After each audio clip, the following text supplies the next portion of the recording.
नमस्कार, स्वागत है आपका करियर एडुनेस्ट पर।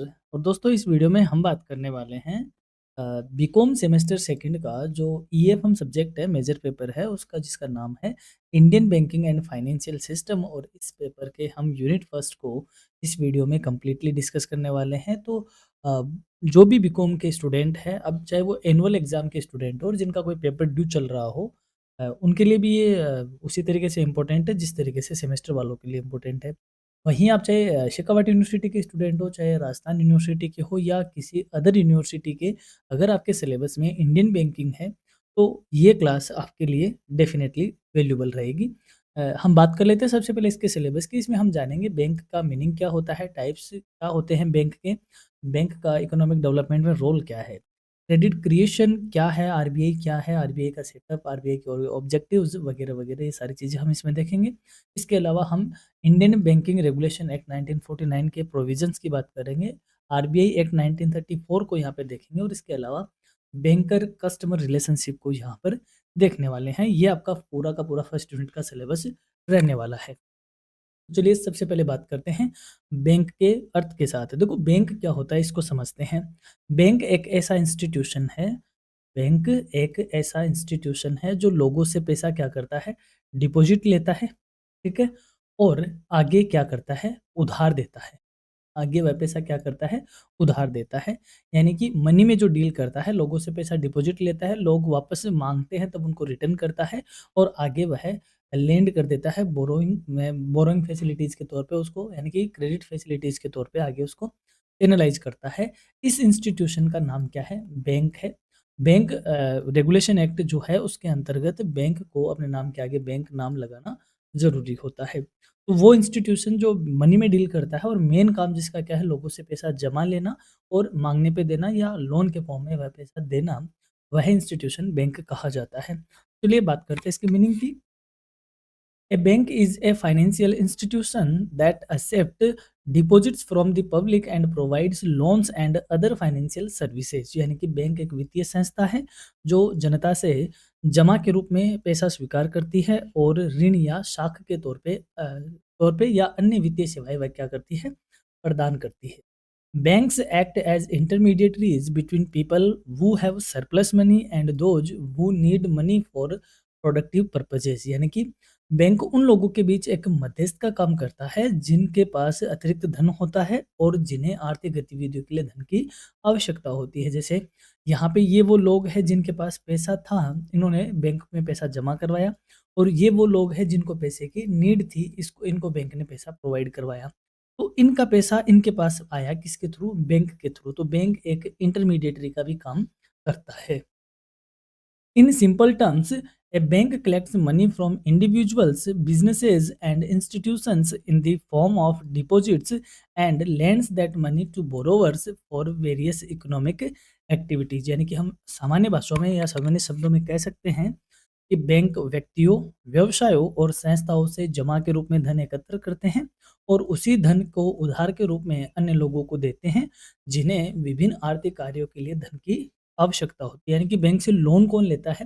वही जिन्हें कोई ना कोई इकोनॉमिक एक्टिविटी करनी होती है, वो बैंक से लोन लेते हैं। और बैंक में पैसा जमा कौन करवाता है?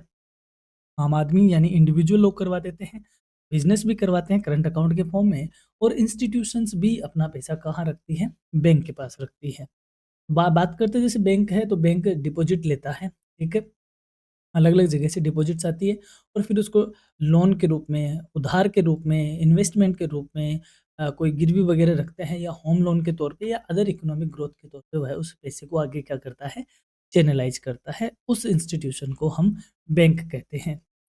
According to the Indian Banking Regulation Act 1949, banking means accepting deposits from the public for the purpose of lending or investment which are repayable on demand or otherwise withdrawal by check, draft, order और otherwise। यानी कि भारतीय banking विनियमन अधिनियम की बात करें 1949 के अनुसार, बैंकिंग का अर्थ है कि जनता से जमा स्वीकार करना जिसका उद्देश्य ऋण देना या निवेश करना हो, और जिसे मांग पर या अन्य प्रकार से चेक, ड्राफ्ट आदि के माध्यम से क्या किया जा सके, निकाला जा सके। यानी कि आपने बैंक में पैसा जमा करवाया, ठीक है। तो या तो आप बैंक में जाके काउंटर पे आप पर्ची भर के अपना पैसा लोगे, यानी कि आप डिमांड करोगे तब, या फिर आप चेक दे दोगे किसी को, तो उस चेक के फॉर्म में आप विथड्रॉ करोगे, या फिर डिमांड ड्राफ्ट के तौर पे आप इसमें से क्या कर लोगे, विथड्रॉ कर सकते हो।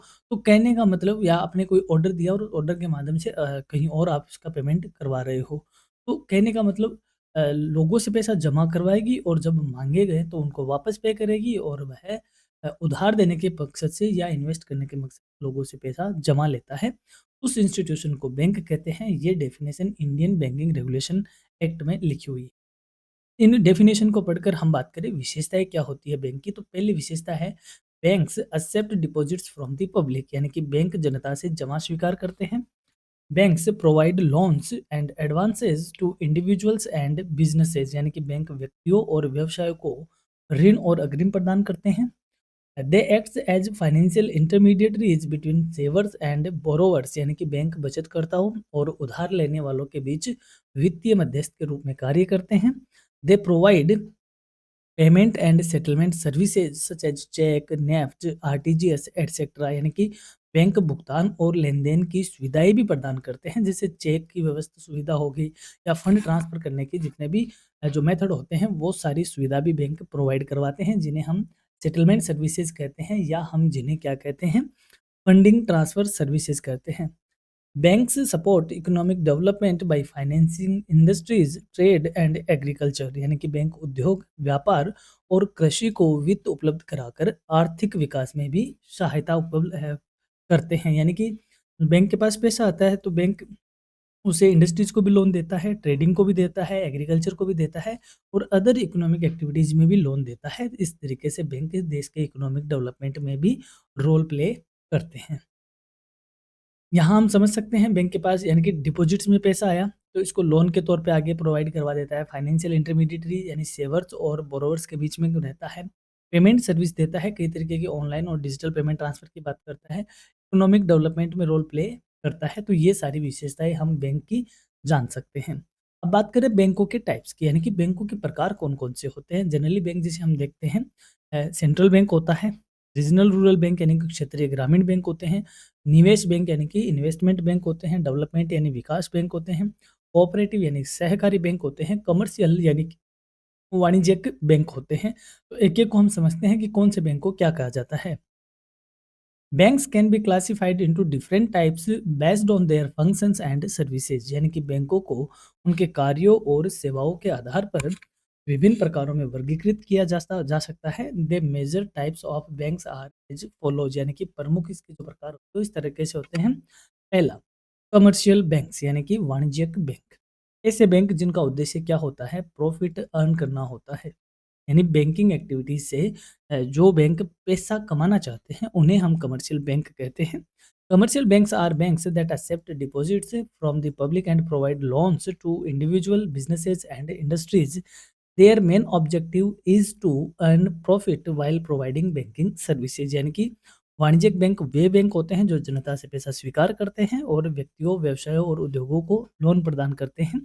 इनका मुख्य उद्देश्य होता है बैंकिंग सेवाएं प्रदान करते हुए लाभ अर्जित करना, यानी कि वे सारे बैंक जो प्रॉफिट कमाने के उद्देश्य से बैंक बने हैं उन्हें कमर्शियल बैंक कहते हैं। For example, State Bank of India, HDFC, ICICI bank, जितने भी आप बैंक देखते हो जनरली सभी का ये जो उद्देश्य होता है वो प्रॉफिट कमाने का होता है। कुछ स्पेशल कैटेगरीज के बैंक होते हैं उनका नहीं होता है। फिर आता है सेंट्रल बैंक यानी कि केंद्रीय बैंक, यानी जो बैंकों का बैंक होता है, यानी बैंकों को रेगुलेट करने के लिए जिसे देश का एक अपेक्स बैंक कहा जाता है या एपेक्स बैंक के तौर पे जिसको एस्टेब्लिश किया गया है, वो बाकी बैंकों को रेगुलेट करता है, उसे केंद्रीय बैंक कहते हैं। A central bank is the apex banking institution of a country which controls and regulates the entire banking system, यानी कि केंद्रीय बैंक किसी देश की सर्वोच्च बैंकिंग संस्था होती है जो पूरे बैंकिंग तंत्र को नियंत्रित और विनियमित करती है। यानी फॉर एग्जांपल इंडिया की बात करें तो इंडिया का जो केंद्रीय बैंक है वो कौन है, रिजर्व बैंक ऑफ इंडिया यानी कि आरबीआई। बाकी सारे जो बैंकिंग जो मशीनरी है या मैकेनिज्म है उसको रेगुलेट करने का क्या है, अपेक्स या सर्वोच्च इंस्टीट्यूशन है। फिर बात करते हैं कोऑपरेटिव बैंक्स की, यानी कि जिन्हें सहकारी बैंक कहते हैं। सहकारी का मतलब क्या होता है भाई, one for all, all for one. एक तो ये इसका मेन मोटो हो गया, इसके अलावा इसके कई सारे प्रिंसिपल्स हैं। और इस प्रिंसिपल में इसका जो मेन जो हम ये कहें कोर जो चीज़ है वो होता है सोशल वेलफेयर का होता है। सोशल वेलफेयर यानी कि जिनका उद्देश्य प्रॉफ़िट कमाना नहीं होता बल्कि जो समाज की वो सारे लोग जो दबे हुए हैं उनका उद्धार करना होता है, उनका कल्याण करना होता है, वो सारे कोऑपरेटिव प्रिंसिपल्स होते हैं। तो वो बैंक जो कोऑपरेटिव प्रिंसिपल्स को फ़ॉलो करते हुए बने हैं या ऑर्गेनाइज़ हुए हैं, उन्हें हम कोऑपरेटिव बैंक कहते हैं। Cooperative banks are financial institutions organised on cooperative principles यानी कि सहकारी बैंक सहकारिता सिद्धांतों पर आधारित वित्तीय संस्थाएँ होती हैं। They mainly provide credit to farmers, small businesses and rural people यानी कि ये मुख्य रूप से छोटे किसानों को, छोटे व्यवसायियों को और ग्रामीण लोगों को लोन लोन प्रदान करने का काम करते हैं। तो इनको हम कोऑपरेटिव बैंक कहते हैं। और जो कोऑपरेटिव बैंक होते हैं उनका स्ट्रक्चर इस तरीके का होता है। स्टेट लेवल, डिस्ट्रिक्ट लेवल और विलेज लेवल। स्टेट लेवल पे स्टेट कोऑपरेटिव बैंक होता है, डिस्ट्रिक्ट लेवल पे सेंट्रल कोऑपरेटिव बैंक होते हैं और प्राइमरी लेवल पे प्राइमरी कोऑपरेटिव सोसाइटीज़ होती हैं और ये इस तरीके से एक दूसरे से कनेक्टेड होते हैं, तो इन्हें कोऑपरेटिव बैंक कहा जाता है। फिर आता है रीजनल रूरल बैंक जिन्हें हम आरआरबीज कहते हैं, क्षेत्रीय ग्रामीण बैंक यानी ऐसे बैंक जिनकी टेरिटरी एक छोटा एरिया ही होता है, जो स्पेशली प्रांतीय और जो आंचलिक क्षेत्र होते हैं यानी कि जो ग्रामीण एरिया होते हैं, वहाँ पर जो छोटे और सीमांत लोग होते हैं, उनको बैंकिंग फैसिलिटीज़ प्रोवाइड करवाने के उद्देश्य से खोले जाते हैं, उन्हें हम आरआरबी कहते हैं। Regional rural banks are established to provide banking and credit facilities in rural areas specially to farmers, agricultural labours and small entrepreneurs यानी कि क्षेत्रीय ग्रामीण बैंक ग्रामीण क्षेत्रों में बैंकिंग और ऋण सुविधाएं प्रदान करने के लिए स्थापित किए जाते हैं, विशेष रूप से किसानों, कृषि मजदूरों और छोटे उद्यमियों के लिए। और जो आरआरबी है इनकी स्थापना इंडिया में 2 अक्टूबर 1975 से यानी 2 अक्टूबर 1975 से स्टार्ट हुई थी। और इनमें जो कंट्रीब्यूशन होता है वो 3 तरीके से होता है, सेंट्रल गवर्नमेंट, स्टेट गवर्नमेंट और स्पॉन्सर बैंक।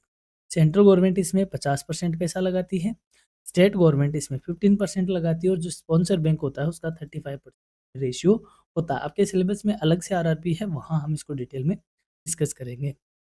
Development bank.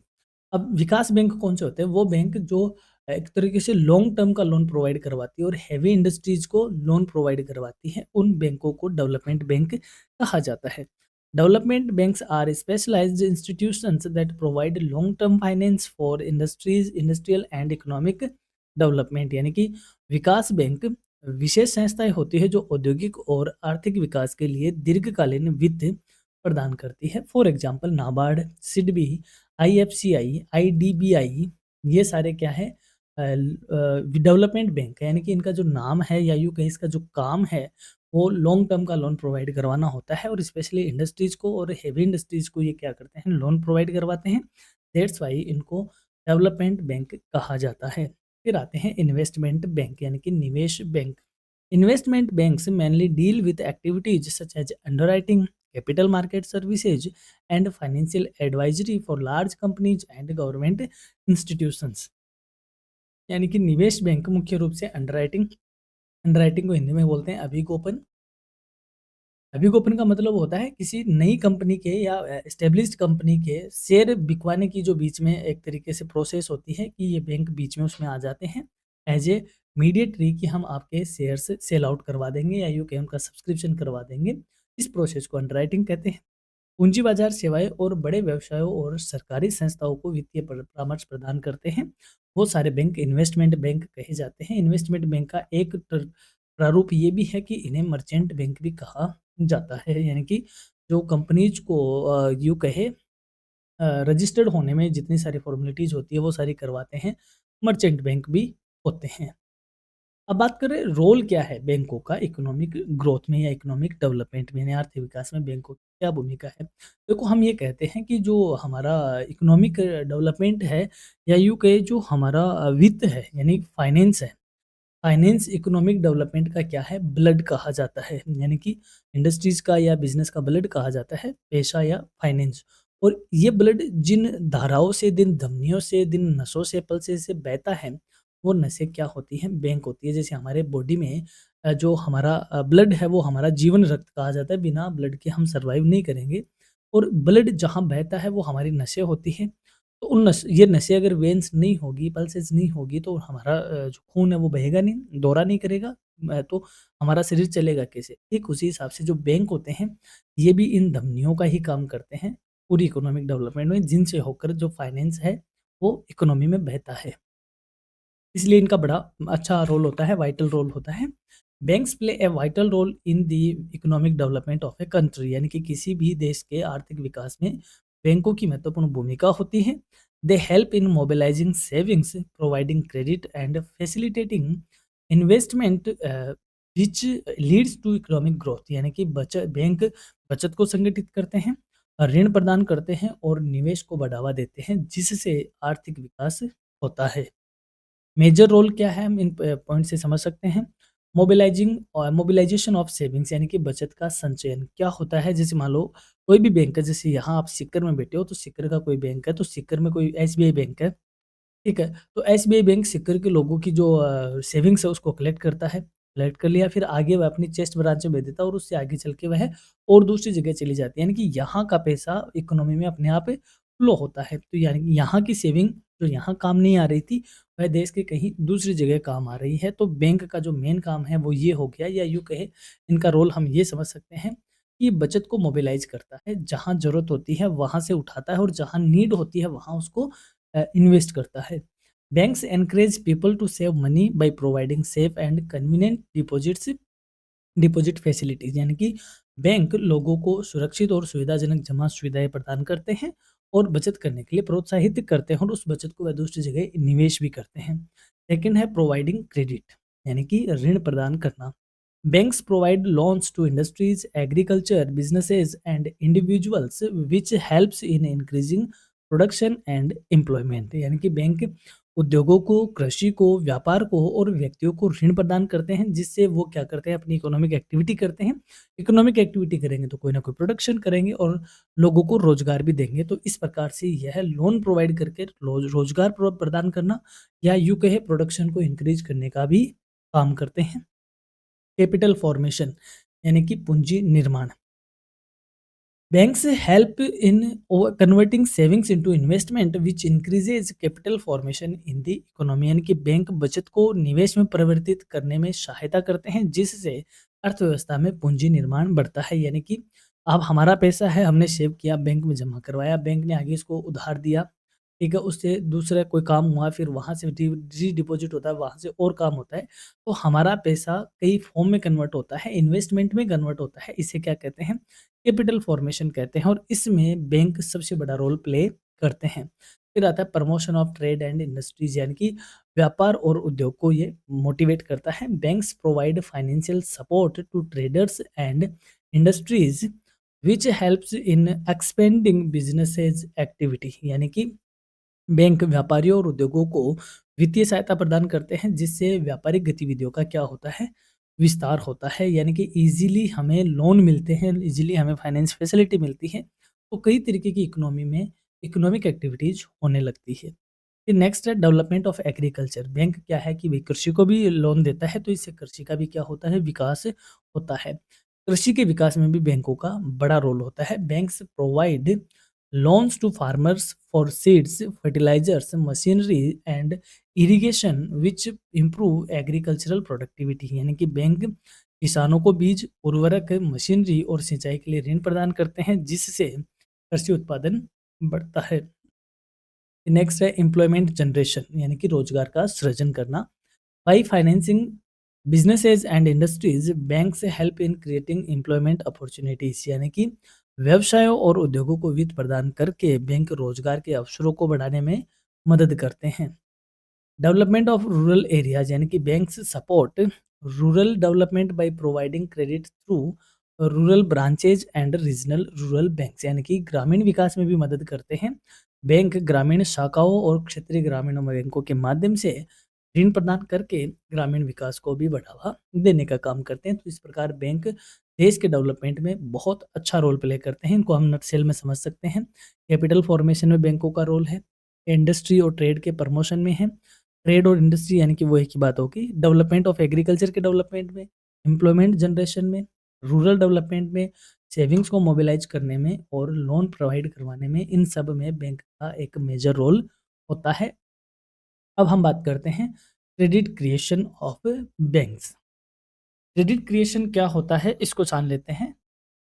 देखो, साख सृजन का मतलब होता है बैंक के पास पैसा जमा हुआ, ठीक है? बैंक के पास पैसा जमा हुआ, किसी ने जमा करवाया।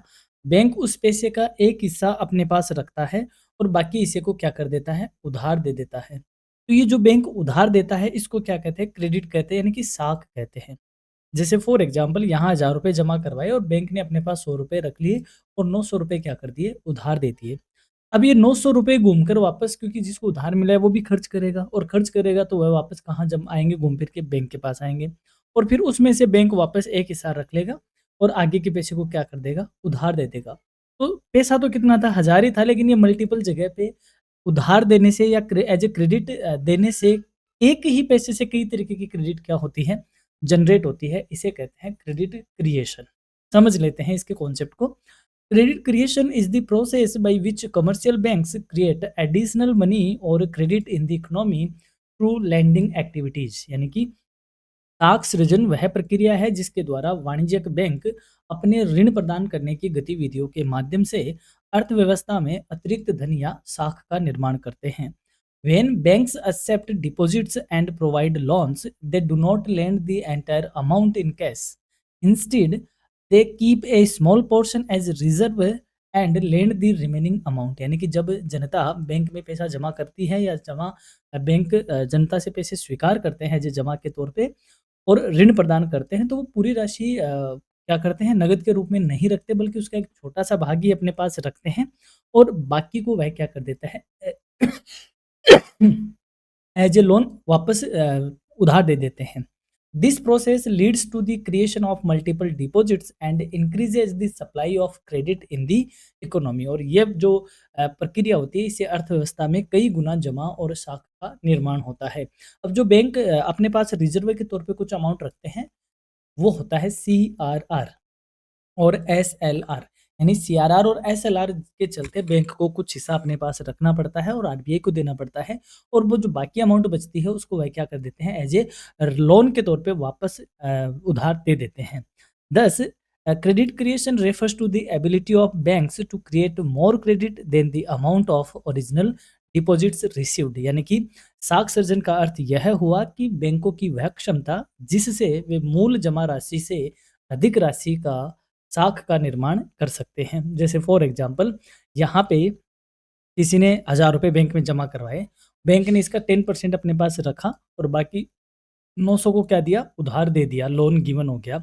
अब भाई जिसको ये मिला है वह भी तो खर्च करता हुआ कहीं न कहीं मार्केट में खर्च करेगा और घूमकर पैसा वापस कहाँ आ जाएगा, बैंक के पास रीडिपॉज़िट हो जाएगा। यानी कि उस बैंक के पास मान लो या अदर बैंक के पास मान लो, और फिर जब अदर बैंक के पास या उस बैंक के पास 900 रुपए जमा होंगे, उसका 10% रख के वापस 810 क्या कर दिए जाएँगे, उधार दे दिए जाएँगे। फिर इसी हिसाब से ये चेन चलती रहती है। जब तक उस पैसे को कोई ब्लॉक नहीं करता, तब तक ये चेन चलती रहती है। इसी से 1000 रुपए से यहाँ 900 की क्रेडिट जनरेट हुई, यहाँ 810 की जनरेट हुई, यहाँ 729 की जनरेट हुई। पैसा तो 1000 ही था, लेकिन इससे मल्टीपल क्रेडिट क्या होती है, जनरेट होती है। इसे ही क्या कहते हैं, क्रेडिट क्रिएशन कहते हैं। प्रोसेस समझ लेते हैं इसकी। The process of credit creation works through the fractional reserve system। यानी कि जो साख सर्जन की प्रक्रिया है वो आंशिक आरक्षित प्रणाली पर आधारित होती है। For example, suppose a person deposits 10,000 in a bank and the reserve requirements is 10%। यानी कि मान लेते हैं कोई व्यक्ति 10,000 रुपये बैंक में जमा करवाता है और आरक्षित अनुपात कितना है, 1000 रुपये है। Bank keeps at 1000 as reserve. तो इस 10,000 का 10% बैंक अपने पास एज ए रिजर्व रख लेती है और बाकी जो 9,000 बचते हैं उसको वह किसी उधार लेने वाले को क्या कर देती है, उधार दे देती है। The borrower spends 9,000 which again gets deposit in another bank. यानी कि उधार लेने वाला व्यक्ति 9,000 रुपये खर्च करता है और वह फिर किसी अन्य बैंक में जमा हो जाता है। The second bank keeps 10,000 as a 10% as a reserve and lends वो ए एट एन 8100 यानी कि वो अदर बैंक में जैसे मान लो ₹9,000 जमा होते हैं, तो उस 9,000 का 10% यानी कि ₹900 रिज़र्व के तौर पे बैंक रख लेगा, बाकी ₹8,100 क्या कर देगा, लोन दे देगा। तो पैसा कितना था? 10,000 ही था। एक बार ₹9,000 की क्रेडिट जनरेट होती है, अगली बार 8100 की होती है, फिर अगली बार वापस पैसा घूम के जमा होगा, तो वापस क्रेडिट क्रिएट हो जाएगी। This process continues and results in the creation of multiple deposits and increased credit in the economy। यानी यह प्रक्रिया आगे भी जारी रहती है और इससे अर्थव्यवस्था में कई गुना साख का निर्माण होता है। इसे ही क्रेडिट क्रिएशन कहा जाता है। इसकी विशेषताएं क्या होती है, फीचर्स क्या है? It is mainly performed by commercial banks, क्योंकि यह मुख्य रूप से वाणिज्यिक बैंकों द्वारा ही परफॉर्म किया जाता है, क्योंकि उनका मेन काम क्या है, लोगों से पैसा जमा लेना और क्या करना, उधार उधार देना, क्योंकि उनका मेन उद्देश्य प्रॉफिट कमाना है। प्रॉफिट कहाँ से आएगा? जब वह उधार वगैरह देंगे। It increased the increases the money supply in the economy. इससे क्या होता है, अर्थव्यवस्था में मुद्रा की मात्रा बढ़ती है या मुद्रा की पूर्ति बढ़ती है, क्योंकि वो जो पैसा बैंक के पास आया, बैंक उसे उधार देकर वापस इकोनॉमी में चैनलाइज कर देता है, तो इससे मनी सप्लाई इकोनॉमी में बढ़ती है। It works through the deposit and lending process, और यह जमा और ऋण देने की प्रक्रिया के माध्यम से चलता रहता है। यानी कि एक तरफ बैंक जमा लेता है और एक तरफ बैंक उधार देने का काम करता है, और इसी के चलते यह प्रक्रिया चलती रहती है, रोटेशन इसका होता रहता है। It depends on reserve ratio and banking habits of the people. यानी कि यह आरक्षित अनुपातों पर और लोगों की बैंकिंग आदतों पर निर्भर करता है। यानी कि पहली बात तो ये कि आरबीआई के जो एसआरआर सॉरी सीआरआर और एसएलआर जैसे जो रिजर्व रेशियो है वो कितना है, कि वो 10% है या 20% है या 4% है, 5% है, क्योंकि उतना अमाउंट आरबीआई अपने सॉरी वो जो बैंक है उनको रखना ही पड़ता है, बाकी अमाउंट को वह क्या कर देते हैं, लोन दे देते हैं। तो एक तो वह रिजर्व रेशियो क्या है उस पे डिपेंड करता है। उसके अलावा बैंकों की लोगों की बैंकिंग हैबिट कितनी है, यानी कि लोग बैंक से कितने ट्रांज़ैक्शन करना चाहते हैं। बैंक से ट्रांज़ैक्शन करेंगे तभी तो बैंक के पास पैसा डिपॉज़िट होगा। यदि लोगों की बैंकिंग हैबिट नहीं है तो क्रेडिट क्रिएशन भी नहीं हो पाएगा। जैसे आज की टाइम बात करो, जैसे मैं अभी आपसे कहूँ कि हम बोलते हैं कि आपका सिबिल अच्छा है, जनरली सिबिल स्कोर अपन जिसको बोलते हैं, सिबिल आपका अच्छा है तो आपको दिन में 2 फ़ोन लोन वालों के आते हैं कि लोन ले लो, आपके अकाउंट में ये ऑफ़र है, वो ऑफ़र है। ऐसा क्यों हो गया? आज से 10 साल पहले लोन लेना एक टिपिकल प्रोसेस हुआ करती थी, और आज 10 साल बाद लोन ऐसे चुटकियों का काम है, आपको अभी लोन चाहिए, आपको 2 मिनट में लोन मिल जाएगा। 2 मिनट क्या ज़्यादा बोल रहा हूँ, 30 सेकंड में आपको लोन मिल जाता है। क्यों? भई आज क्योंकि लोगों के सभी के बैंक अकाउंट है, लोगों की बैंकिंग हैबिट पीक पे है, सारे काम बैंकिंग ट्रांज़ैक्शन से होते हैं। तो बैंकिंग के पास से होते हैं, तो बैंकों की जो क्रेडिट क्रिएशन कैपेसिटी है वो क्या है, टॉप लेवल की है। टॉप लेवल की है तो बैंक लोन देना ज़्यादा ईज़ी हो गया, हाँ, या यूँ कहें लोन देना ज़्यादा पसंद करने लग गए। इस वजह से लोन खूब सारा मिलने लगता है। अब बात करते हैं इतना कुछ हो के भी इसकी क्या लिमिटेशन है, इसकी सीमाएँ क्या है? Cash reserve ratio fixed by the central bank, क्योंकि जो नगद आरक्षी अनुपात है या कैश रिज़र्व रेशियो है, वो आरबीआई द्वारा निर्धारित किया जाता है। Availability of cash with banks, यानी कि बैंकों के पास उपलब्ध नगद राशि इसको लिमिट करती है, यानी कि बैंकों के पास अगर पैसा होगा तभी तो बैंक आगे क्रेडिट क्रिएट कर पाएँगे। बोरोइंग कैपेसिटी ऑफ कस्टमर, लोग कितना उधार ले सकते हैं, यानी कि उधार लेने की क्या क्षमता है ग्राहकों की, उसी से क्रेडिट क्रिएशन होता है, क्योंकि बैंक तो तैयार बैठा है उधार देने के लिए, लेकिन अगर आपको चाहिए नहीं तो आप लोगे भी नहीं। फिर है monetary policy of the central bank, और केंद्रीय बैंक की मौद्रिक नीति क्या है, क्योंकि मौद्रिक नीति किस लिए लाई जाती है, मौद्रिक नीति लाई जाती है सप्लाई ऑफ मनी को रेगुलेट करने के लिए, कंट्रोल करने के लिए, साथ ही जो इन्फ्लेशन होती है उस इन्फ्लेशन को अंडर कंट्रोल रखने के लिए मॉनेटरी पॉलिसी लाई जाती है, जो कि आरबीआई लेके आता है। ये सारी चीज़ें क्रेडिट क्रिएशन को क्या करती है, बाउंड करती है, लिमिट करती है। ये इसकी सारी क्या है, सीमाएँ हैं। अब हम बात करते हैं रिज़र्व बैंक ऑफ इंडिया की, यानी कि भारतीय रिज़र्व बैंक जो कि देश का क्या है, एक केंद्रीय बैंक है। समझते हैं इसके बारे में। जैसे हाँ, हमने शुरू में पढ़ा कि जो पहला बैंक है वो 1770 में बनता है, जिसका नाम होता है bank of Hindustan, bank of Hindustan. वहीं आरबीआई की बात करें तो आरबीआई तो 35 में एस्टेब्लिश हुआ था। तो 35 से पहले खूब सारे बैंक इंडिया में एस्टेब्लिश हुए थे, खूब सारे बैंक फेल हुए थे। अपना एसबीआई है, अपना पीएनबी है, अपना बैंक ऑफ बड़ौदा है, ये सारे बैंक आरबीआई से पहले के ही हैं। जितने भी आप बड़े-बड़े लीडिंग बैंक देख रहे हो, वो सारे आरबीआई से पहले के हैं। तो कहने का मतलब आरबीआई तो बहुत बाद में आया है। तो सेंट्रल बैंक बाद में आया है, सेंट्रल बैंक इसको बनाया गया है, किस तरीके से इसकी जर्नी रही है, इन चीज़ों को हम समझने वाले हैं। The reserve bank of India यानी कि RBI is the central bank of India, यानी कि भारतीय रिज़र्व बैंक भारत का केंद्रीय बैंक है। इट वाज एस्टैब्लिश्ड ऑन 1 अप्रैल 1935 अंडर द आरबीआई एक्ट 1934, यानी कि इसकी स्थापना 1 अप्रैल 1935 को भारतीय रिजर्व बैंक अधिनियम 1934 के अंतर्गत की गई थी। The RBI controls the and regulates the banking system of India and plays an important role in maintaining financial stability, यानी कि आरबीआई भारत की बैंकिंग प्रणाली को तो नियंत्रित करता ही करता है, साथ ही में वित्तीय स्थिरता बनाए रखने के लिए भी महत्वपूर्ण भूमिका निभाता है।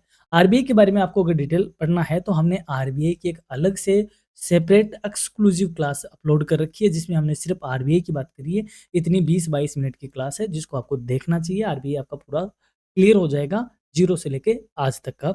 यहाँ पे हम बात करते हैं थ्योरेटिकली, बात करते हैं आरबीआई के एस्टेब्लिशमेंट के क्या ऑब्जेक्टिव थे, यानी आरबीआई हमने क्यों एस्टेब्लिश किया, आरबीआई की जरूरत क्यों पड़ी, क्या उद्देश्य है इसकी। तो पहला है to regulate the issue of currency in India, Bharat में मुद्रा के निर्गमन को नियंत्रित करना, क्योंकि यूनिफॉर्म काम होना चाहिए। हर कोई करेंसी तो ना इशू कर सकता है, तो करेंसी एक सेंट्रलाइज वे में कोई एक इंस्टीट्यूशन उसको इश्यू करे।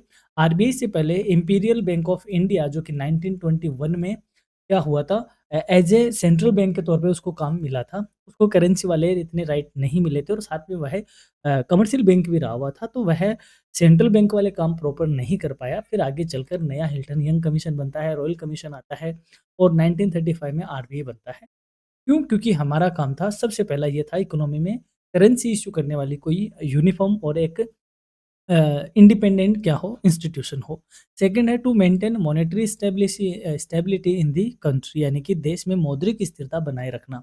मौद्रिक स्थिरता बनाए रखना बहुत ज़रूरी है इकोनॉमी में, क्योंकि यदि ये स्थिरता नहीं रहेगी तो देश में भारी इन्फ्लेशन आ जाएगी, और जब भारी इन्फ्लेशन आती है तो महंगाई अपने पीक लेवल पे चली जाती है और इकोनॉमी को पूरी तरीके से तबाह कर देती है। जैसे मान लो अभी आप कहोगे कि 2014 में सबके खाते में 15 लाख रुपए आने की बात हुई थी। सोच के देखो 15 लाख टेक्निकली आ सकते हैं क्या? ज़िंदगी में कभी नहीं आएगा। कोई सरकार आपको 15 लाख नहीं दे सकती, क्योंकि यदि सारे नागरिकों को 15-15 लाख रुपए सरकार बाँट देगी तो सबकी डिमांड एक साथ बढ़ जाएगी। डिमांड बढ़ जाएगी, मार्केट में सप्लाई बढ़ नहीं पाएगी और इन्फ्लेशन अपने चरम लेवल पे पहुँच जाएगी। तो क्योंकि सप्लाई ऑफ मनी बढ़ते ही लोगों की डिमांड बढ़ती है, डिमांड बढ़ते ही धीरे-धीरे इन्फ्लेशन की ओर इकोनॉमी चली जाती है। तो उस इन्फ्लेशन को रेगुलेट करना, उस प्राइस को मॉनिटर करना और उसको रेगुलेट करना, इसके लिए हमें ज़रूरत थी आरबीआई की, और इसके लिए आरबीआई समय-समय पे मॉनेटरी पॉलिसी लेकर आता है। To control inflation and deflation, यानी कि मुद्रास्फीति और अविस्फीति को क्या करना, नियंत्रित करना। मुद्रास्फीति क्या होती है? भई देखो, मुद्रास्फीति इन्फ्लेशन होती है जिसमें महँगाई बढ़ती है, ठीक है? और मुद्रा अविस्फीति यानी कि डिफ्लेशन क्या होता है? जिसमें मंदी आ जाती है। ये कहा जाता है कि महँगाई यानी इन्फ्लेशन थोड़ी सही है, लेकिन अविस्फीति यानी डिफ्लेशन तो एकदम बुरी चीज़ है, क्योंकि उसमें सारी चीज़ें ठप हो जाती है, यानी कि कोई भी चीज़ें चलती नहीं है, इकोनॉमिक एक्टिविटी बंद हो जाती है। तो डिफ्लेशन तो कभी आए ही नहीं। इन्फ्लेशन को ज़रूर रेगुलेट रखें, क्योंकि डिफ्लेशन बहुत कम आता है, और आज के टाइम की बात करें तो डिफ्लेशन जैसी चीज़ इतनी आती नहीं। हम खुद जो आरबीआई है वो इन्फ्लेशन को कम करने के लिए ज़रूर इस तरीके के हथकंडे अपनाता है कि वह कंट्रोल में रहे। आगे बढ़ते हैं to regulate and supervise the banking system. Banking प्रणाली का नियमन करना और उसका पर्यवेक्षण करना, यानी कि बैंकों को सही ढंग से रेगुलेट और उसको सही ढंग से देखना, ताकि बैंकों में लोगों का विश्वास बना रहे बैंकिंग सिस्टम में, और बैंक फेल भी ना हो, क्योंकि आरबीआई के स्टेब्लिश होने से पहले बहुत हजारों बैंक इंडिया में फेल हुए हैं। To promote economic growth and financial stability, यानी कि देश का आर्थिक विकास और वित्तीय स्थिरता को क्या करना, बढ़ावा देने के लिए भी आरबीआई की स्टेब्लिशमेंट की गई थी। एंड नेक्स्ट है to develop the financial and credit system of the country, यानी कि देश की वित्तीय और साख प्रणाली का क्या किया जाए, विकास किया जाए। इसके लिए आरबीआई की क्या हुई, स्थापना की गई। यहाँ पे समझ लेते हैं आरबीआई के एस्टेब्लिशमेंट के मेन ऑब्जेक्टिव। मॉनेटरी स्टेबिलिटी लाना, बैंकिंग रेगुलेशन एंड सुपरविजन करना, डेवलपमेंट ऑफ फाइनेंशियल सिस्टम यानी वित्तीय प्रणाली को डेवलप करना, इकोनॉमिक ग्रोथ और फाइनेंशियल स्टेबिलिटी को देखना, एंड इन्फ्लेशन एंड डिफ्लेशन को कंट्रोल करना, एंड करेंसी का क्या करना, रेगुलेट करना। ये आरबीआई का क्या है, मेन ऑब्जेक्टिव रहे हैं। अब बात करते हैं आरबीआई के ऑर्गेनाइजेशनल सेटअप के बारे में, यानी कि संगठनात्मक ढांचा कैसा है आरबीआई का। The management and administration of the RBI is carried out by the central board of director. यानी कि भारतीय रिजर्व बैंक का प्रबंधन और प्रशासन केंद्रीय निदेशक मंडल द्वारा किया जाता है। यानी कि एक सेंट्रल बोर्ड ऑफ डायरेक्टर होता है, उसके ज़रिए जो आरबीआई है, वो रेगुलेट होता है। स्ट्रक्चर कैसा होता है? आरबीआई में टॉप लेवल पे कौन होता है? गवर्नर होता है, जिसको हेड ऑफ आरबीआई कहा जाता है, and he is responsible for overall administration and policy decision. यानी कि बैंक के प्रशासन और नीतिगत निर्णयों के लिए पूर्णतया ज़िम्मेदार कौन है? गवर्नर ज़िम्मेदार होता है, ये इसका प्रमुख अधिकारी होता है। उसके बाद डिप्टी गवर्नर होते हैं, और आरबीआई में एक टाइम पे एक बार में कितने डिप्टी गवर्नर हो सकते हैं? 4 गवर्नर हो सकते हैं। Assist the governor in managing various functions of the bank. और ये क्या करते हैं? जो उप गवर्नर होते हैं, ये गवर्नर की सहायता करते हैं और बैंक के विभिन्न कार्यों का प्रबंधन करते हैं। फिर इसके बाद आते हैं सेंट्रल बोर्ड ऑफ डायरेक्टर्स, यानी कि it includes the governor, deputy governor and other directors appointed by the government of India. यानी कि इसके जो केंद्रीय निदेशक मंडल है, इसमें आरबीआई का गवर्नर आता है, आरबीआई के उप गवर्नर आते हैं, और भारत सरकार द्वारा नियुक्त किए गए अन्य जो निदेशक है, वो भी इनमें शामिल होते हैं। फिर लोकल बोर्ड्स आते हैं। आरबीआई की लोकल बोर्ड है, 19 बोर्ड है, और उसके बाद सिब सब रीजनल बोर्ड है। RBI has local boards in Mumbai, Delhi, Kolkata and Chennai to represent regional interest. यानी कि जो आरबीआई के अन्य जो महानगरों में बोर्ड है, और उसके अलावा जो अन्य राज्यों की राजधानियों या मुख्य शहरों में जो इनके बोर्ड है, उन सब के जो हेड होते हैं, वो इसमें आते हैं, जिनको स्थानीय बोर्ड के हेड कहा जाता है। जैसे इस तरीके से होता है, गवर्नर होता है, फिर डिप्टी गवर्नर होते हैं, फिर सेंट्रल बोर्ड ऑफ डायरेक्टर होते हैं, और फिर लोकल बोर्ड के क्या होते हैं? हेड होते हैं। अभी आपके लिए मैं क्वेश्चन छोड़ रहा हूँ कि आरबीआई के वर्तमान गवर्नर कौन है? चलो मैं ही बता देता हूँ। अभी वर्तमान जो गवर्नर है, वो कौन है? संजय मल्होत्रा साहब है आरबीआई के गवर्नर, जो कि दिसंबर 2024 में नियुक्त हुए थे। आपका लिए क्वेश्चन है कि आरबीआई के जो वर्तमान गवर्नर है, वो किसकी जगह आए थे? यानी कि इनसे जस्ट पहले आरबीआई के गवर्नर कौन हुआ करते थे? अब हम बढ़ते हैं फंक्शंस ऑफ आरबीआई, यानी कि आरबीआई के कार्य क्या है? काम क्या करता है RBI? The Reserve Bank of India performs several important functions to regulate the financial system of the country. भारतीय रिजर्व बैंक देश की वित्तीय प्रणाली को नियंत्रित करने के लिए कई महत्वपूर्ण कार्य करता है। जैसे मेन काम क्या है, वो हम यहाँ पे देखते हैं। पहला है इश्यू ऑफ करेंसी, यानी कि मुद्रा निर्गमन का कार्य करना। RBI has the sole authority to issue currency notes in India, as except 1 rupee notes and coins which are issued by the government of India. RBI को भारत में मुद्रा नोट जारी करने का अधिकार प्राप्त है, केवल 1 रुपए के नोट और सिक्के को छोड़कर, जो कि भारत सरकार द्वारा जारी किया जाता है। बाकी सारे नोट कौन जारी करता है? आरबीआई जारी करता है। अब आपके लिए क्वेश्चन है कि 1 रुपए का नोट कौन जारी करता है? यानी ये तो हमने कहा कि गवर्नमेंट ऑफ इंडिया जारी करती है, लेकिन गवर्नमेंट ऑफ इंडिया का कौन सा मंत्रालय 1 रुपए का नोट जारी करता है? और सारे सिक्के गवर्नमेंट ऑफ इंडिया क्यों जारी करती है? इसके पीछे क्या रीज़न है? ये आप कमेंट करके बताएँगे। अगले क्वेश्चन क्या है? अगले नेक्स्ट पॉइंट की तरफ अपन जाते हैं। बैंकर टू द गवर्नमेंट, यानी सरकार का बैंक। आरबीआई सरकार के बैंक के तौर पे कार्य करता है। RBI acts as a banker, agent and financial advisor to the government of India. RBI Bharat सरकार का बैंकर, एजेंट और वित्तीय सलाहकार के तौर पे कार्य करता है। सरकार को जो भी फाइनेंस से रिगार्डिंग, यानी एक्सचेंज से रिगार्डिंग, मॉनेटरी पॉलिसी के रिगार्डिंग, और भी जो फाइनेंशियल चीज़ों के रिगार्डिंग जो रिपोर्ट वगैरह होती है, इन सब में एडवाइस करने का काम कौन करता है? आरबीआई करता है। So it is called the banker to the government. Next है बैंकर्स बैंक, यानी कि बैंकों का बैंक। यानी कि जब सारे बैंक है, उसके ऊपर कौन होता है? अपेक्स इंस्टीट्यूशन कौन है? आरबीआई है, तो इसको बैंकों का बैंक कहा जाता है। Banker to the last resort कहा जाता है। RBI acts as the bank for commercial banks, यानी कि आरबीआई वाणिज्यिक बैंकों का बैंक होता है। Banks keep a portion of their reserves with RBI and can borrow funds from it, यानी कि बैंक अपनी कुछ आरक्षित राशि आरबीआई के पास रखते हैं, और आवश्यकता पड़ने पर इससे लोन भी लेते हैं। यानी कि बैंक, जैसे हमें लोन चाहिए तो हम बैंक के पास जाते हैं, बैंकों को लोन चाहिए तो वो किसके पास जाते हैं? भाई आरबीआई के पास जाते हैं। उनका भी बैंक होता है, यानी हम कहते हैं ना, हर बाप का एक बाप होता है, जिसे दादाजी कहते हैं। तो आरबीआई बैंकों के क्या है? दादाजी हैं, यानी जो बैंक है उन सबका बैंक कहा जाता है। नेक्स्ट है कंट्रोलर ऑफ क्रेडिट, यानी कि साख का नियंत्रक। साख, अभी जैसे हमने कहा कि बैंकों के पास पैसा जमा होता है, बैंक उसको क्या कर देते हैं? आगे उधार दे देते हैं। अब आगे उधार देने से मार्केट में क्या बढ़ जाती है? सप्लाई ऑफ मनी बढ़ जाती है, और सप्लाई ऑफ मनी बढ़ती है तो इससे डिमांड बढ़ती है, और आगे चलकर ये किसका रूप लेती है? इन्फ्लेशन का रूप लेती है। तो आरबीआई इस इन्फ्लेशन को कंट्रोल करना चाहता है। तो इन्फ्लेशन कैसे कंट्रोल होगा? जब ये उधार कंट्रोल होगा, और उधार को कंट्रोल करना क्या कहा जाता है? Controller of the credit. यानी आरबीआई इस क्रेडिट को क्या करता है? कंट्रोल करता है। और कंट्रोल कैसे करता है? मॉनेटरी पॉलिसी के टूल से कंट्रोल करता है।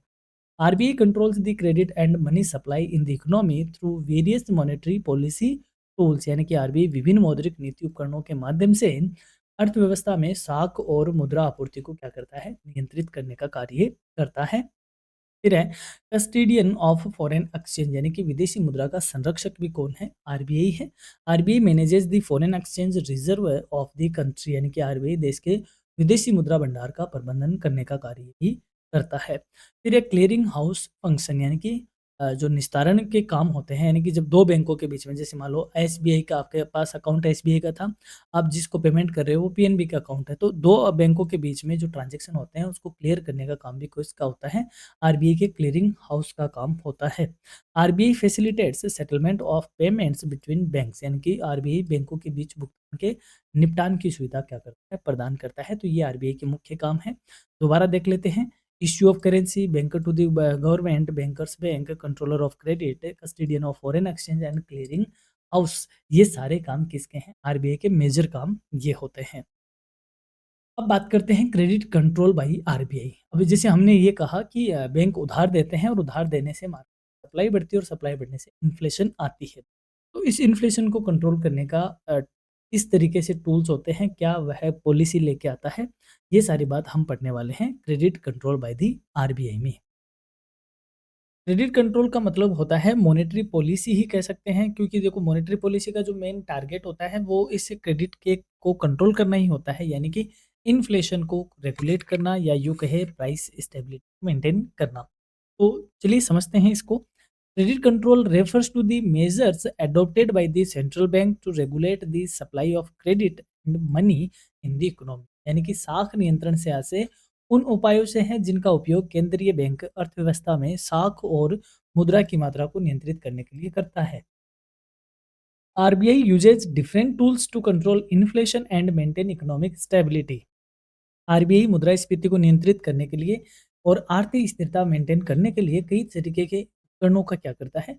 यूज करता है। कई तरीके के मेथड से या कई तरीके के टूल्स लेके आता है। उन सारे टूल्स को या इन सारी चीज़ों को हम एक नाम से जानते हैं, जिसे बोलते हैं मॉनेटरी पॉलिसी। यानी कि मौद्रिक नीति। और मौद्रिक नीति में आरबीआई क्या करता है? क्रेडिट को कंट्रोल करने की कोशिश करता है। मेथड्स ऑफ क्रेडिट कंट्रोल, यानी कि साख नियंत्रण की विधियां। अब देखो आपके सिलेबस में डायरेक्ट मॉनेटरी पॉलिसी नहीं लिखा हुआ है, वहां क्रेडिट कंट्रोल लिखा हुआ है। तो आपसे एग्जाम में क्रेडिट कंट्रोल के जरिए ही क्वेश्चन पूछा जाएगा। और यदि एग्जामिनर पूछना भी चाहे तो मॉनेटरी पॉलिसी भी पूछा जा सकता है। हालांकि सिलेबस में मॉनेटरी पॉलिसी नाम नहीं लिखा हुआ है, जबकि जो क्रेडिट कंट्रोल होता है उसका जरिया क्या होता है? मॉनेटरी पॉलिसी ही होता है। मॉनेटरी पॉलिसी आरबीआई लेके आता है। जनरली हर 2 महीने से 1 बार मॉनेटरी पॉलिसी का रिव्यू किया जाता है, इसलिए हम कह सकते हैं कि साथ में 6 बार मॉनेटरी पॉलिसी का रिव्यू होता है। आरबीआई की एक कमिटी है जिसको मॉनेटरी पॉलिसी कमिटी कहते हैं, ये इसका रिव्यू करती है और कई तरीके के टूल्स को डिसाइड करती है। आप अगर न्यूज़पेपर देखते हो तो न्यूज़पेपर में इन तरीके की चीज़ें होती रहती है, जिसमें मोटा-मोटा लिखा होता है कि आरबीआई ने रेपो में कोई चेंज नहीं किया, इस तरीके की बातें उसमें लिखी होती है, जो कि मॉनेटरी पॉलिसी ही है। इसके 2 तरीके के मेथड यूज़ में लेते हैं, क्वांटिटेटिव मेथड और क्वालिटेटिव मेथड। यानी कि मात्रात्मक विधियाँ, मात्रात्मक और गुणात्मक विधियाँ। 2 तरीके की विधियाँ इसमें होती है, दोनों को जान लेते हैं। क्वांटिटेटिव में बैंक रेट होती है, open market operations, cash reserve ratio, statutory liquidity ratio and repo and reverse repo, और साथ ही में MSF, standing deposit facility rate, ये सारी इसमें होती है। वहीं क्वालिटेटिव की बात करें, marginal requirements, credit rationing, moral suasion, direct action और रेगुलेशन ऑफ कंज्यूमर क्रेडिट, ये सारे टूल्स होते हैं। क्वालिटेटिव जो मेथड होते हैं वो जो क्रेडिट है उसकी डायरेक्शन को और यूज को डिसाइड करते हैं या उसको कंट्रोल करते हैं। वहीं जो क्वांटिटेटिव मेथड्स है वो क्रेडिट की जो अमाउंट है उसको रेगुलेट करते हैं इकोनॉमी में। इन दोनों को समझ लेते हैं। यहाँ पे वही चीज़ें हैं, क्वांटिटेटिव मेथड्स क्या होते हैं? मात्रात्मक विधियाँ। These methods control the total amount of credit in the economy. यानी कि ये विधियाँ या ये टूल अर्थव्यवस्था में कुल साख की मात्रा को क्या करते हैं? नियंत्रित करते हैं, मात्रा को नियंत्रित करते हैं, इसलिए इन्हें क्वांटिटेटिव कहा जाता है। मुख्य-मुख्य क्या है? बैंक दर है, खुले बाज़ार की क्रियाएँ हैं, नकद आरक्षी अनुपात है, संवैधानिक तरलता अनुपात है और रेपो और रिवर्स रेपो इसमें शामिल होते हैं। वहीं क्वालिटेटिव मेथड क्या करते हैं? गुणात्मक है, जो कि क्या करती है? इसे चयनात्मक विधियाँ भी कहते हैं।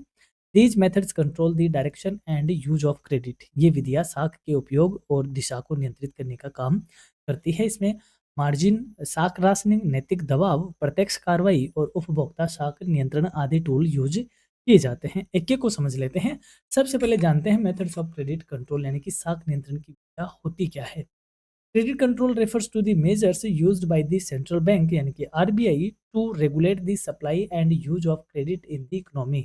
यानी साख नियंत्रण से आते उन उपायों से हैं जिनका उपयोग केंद्रीय बैंक अर्थव्यवस्था में साख की मात्रा और उसके उपयोग को नियंत्रित करने के लिए करता है। इन उपायों से मुद्रास्फीति को नियंत्रित करने, आर्थिक स्थिरता बनाए रखने और विभिन्न क्षेत्रों में उचित साख का प्रवाह सुनिश्चित करने में मदद मिलती है। इनकी आरबीआई चाहता है कि अ, किस तरीके से इन्फ्लेशन को रेगुलेट किया जाए, वो सारे इन टूल्स के माध्यम से होता है। किस तरीके से इकोनॉमी स्टेबिलिटी बनाई जाए, ये टूल्स के माध्यम से होता है और चाहे कि किन सेक्टर्स में मुझे क्रेडिट का फ्लो होना चाहिए और किन सेक्टर में नहीं होना चाहिए, वो भी सारा इन्हीं मेथड्स के मार्फत होता है। तो ये सारे क्रेडिट कंट्रोल के मेथड्स कहे जाते हैं। हम एक-एक को समझते हैं। सबसे पहले बात करते हैं quantitative methods. Quantitative methods are the tools used by the central bank to control the total volume of credit and money supply in the economy। यानी कि मात्रात्मक विधियां वे उपाय हैं जिनका उपयोग केंद्रीय बैंक अर्थव्यवस्था में कुल साख और मुद्रा आपूर्ति को नियंत्रित करने के लिए करता है। These methods affect the overall lending capacity of banks। यानी कि ये उपाय हैं बैंकों की कुल ऋण देने की क्षमता को प्रभावित करते हैं। यानी कि बैंक कि जो लोन देने की कैपेसिटी है, उस कैपेसिटी पे डायरेक्ट असर डालते हैं कौन से उपाय? Quantitative methods. उस लोन की अमाउंट पे डायरेक्ट असर डालते हैं क्वांटिटेटिव उपाय, इसलिए इनको डायरेक्ट मेथड भी कहा जाता है क्योंकि ये सीधा असर डालते हैं, साख की मात्रा पे डालते हैं। इसमें जो सबसे पहला आता है वो आता है बैंक रेट पॉलिसी।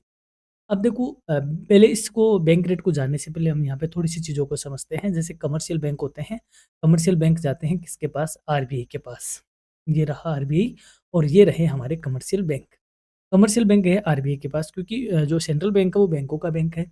अब इनसे यानी कमर्शियल बैंकों को आरबीआई से लोन लेना है तो आरबीआई पूछता है उनसे लॉन्ग टर्म लोन चाहिए या शॉर्ट टर्म लोन चाहिए। लॉन्ग टर्म लोन चाहिए जो कि स्थायी प्रकृति का होता है एक तरीके से जिसमें कोई टाइम बाउंड नहीं होती है। उस लॉन्ग टर्म लोन पे जो रेट चार्ज होती है इंटरेस्ट की उसे बोलते हैं बैंक रेट और जो शॉर्ट टर्म लोन होते हैं उन पे जो रेट चार्ज होती है उसको बोलते हैं रेपो रेट और इमरजेंसी में लोन लिया जाता है उसको बोलते हैं मार्जिनल स्टैंडिंग फैसिलिटी जो भी शॉर्ट टर्म प्रकृति का ही होता है। तो हम क्या कहेंगे बैंक रेट क्या होती है? जब कमर्शियल बैंक आरबीआई से लॉन्ग टर्म का लोन लेती है तो जिस रेट पे उन्हें वो लोन मिलता है उसे क्या कहते हैं? बैंक रेट कहते हैं। अब मुझे ये बताओ जब बैंक रेट सस्ती होगी यानी कि कम होगी तो कमर्शियल बैंकों को लोन भी क्या मिलेगा? सस्ता मिलेगा और जब कमर्शियल बैंकों को लोन सस्ता मिलेगा तो मार्केट में भी लोन क्या रहेगा? सस्ता रहेगा और जब मार्केट में लोन सस्ता रहेगा तो लोग लोन ज़्यादा लेंगे और इससे सप्लाई ऑफ मनी क्या हो जाएगी? बढ़ जाएगी। तो अब अगर सप्लाई ऑफ मनी को आरबीआई को कम करना है तो कमर्शियल जो बैंक रेट होती है उसको क्या कर दिया जाता है? महँगा कर दिया जाता है। जैसे बैंक रेट महँगी हुई, कमर्शियल बैंकों को लोन क्या मिलेगा? महँगा। कमर्शियल बैंकों को लोन महँगा मिलेगा तो आगे मार्केट में भी लोन क्या हो जाएगा? महँगा और मार्केट में लोन महँगा हो जाएगा तो लोग लोन कम कर लेंगे और इससे सप्लाई ऑफ मनी क्या हो जाएगी? कम हो जाएगी। द अमाउंट पे इसने असर किया। समझते हैं बैंक रेट क्या होती है। Bank rate is the rate at which the RBI lends money to commercial banks for long term purposes. यानी कि बैंक दर वह दर है जिस पर भारतीय रिजर्व बैंक वाणिज्यिक बैंकों को दीर्घकालीन ऋण प्रदान करता है। बाई इंक्रीजिंग और decreasing the bank rate RBI can control the amount of credit in the economy. Bank दर को बढ़ाकर या घटाकर आरबीआई अर्थव्यवस्था में शाख की मात्रा को क्या करता है? नियंत्रित करता है। यानी कि रेट जब बढ़ेगी तो सप्लाई ऑफ मनी क्या होगी? कम होगी क्योंकि रेट बढ़ने से लोन महँगा होगा, लोन महँगा महँगा होने से लोग लोन कम लेना पसंद करेंगे, इससे सप्लाई ऑफ मनी क्या हो जाएगी? कम। वहीं अगर रेट सस्ती होगी तो लोन सस्ता होगा और सप्लाई ऑफ मनी क्या हो जाएगी? बढ़ जाएगी। If the bank rate increases borrowing from RBI becomes expensive so banks reduce lending. यानी कि जब बैंक दर बढ़ाई जाती है तो बैंकों के लिए आरबीआई से ऋण लेना महँगा हो जाता है और वे ऋण देना कम कर देते हैं। कम क्या कर देते हैं? लोग लेना कम कर देते हैं क्योंकि लोन महँगा हो जाता है तो लोग लोन की डिमांड कम करते हैं। If the bank rate decreases, borrowing becomes cheaper and banks increase lending। और जब बैंक दर घटाई जाती है तो ऋण सस्ता हो जाता है और ऋण सस्ता हो जाता है तो लोग ऋण ज़्यादा लेने लगते हैं, इससे बैंक ऋण ज़्यादा देने लग जाएंगे। तो आरबीआई को जब यदि सप्लाई ऑफ मनी को रेगुलेट करना है तो कोई भी रेट हो, कोई भी इंटरेस्ट रेट हो, चाहे वो सीआरआर हो, एसएलआर हो, रेपो हो, रिवर्स रेपो हो, सॉरी रेपो हो, एमएसएफ हो और बैंक रेट हो, इन सबको जब बढ़ाएगा तो सप्लाई ऑफ मनी क्या हो जाएगी? कम हो जाएगी। रेट को डिक्रीज़ करेगा तो सप्लाई ऑफ मनी क्या हो जाएगी? बढ़ जाएगी। दूसरा है ओपन मार्केट ऑपरेशन यानी कि ओएमओ, खुले बाजार क्रियाएँ। यानी सरकार क्या कर सॉरी आरबीआई क्या करता है, कमर्शियल बैंकों को और अदर फाइनेंशियल इंस्टीट्यूशन को क्या करती है, बॉन्ड वगैरह बेचती है। क्या बेचती है? बॉन्ड वगैरह बेचती है।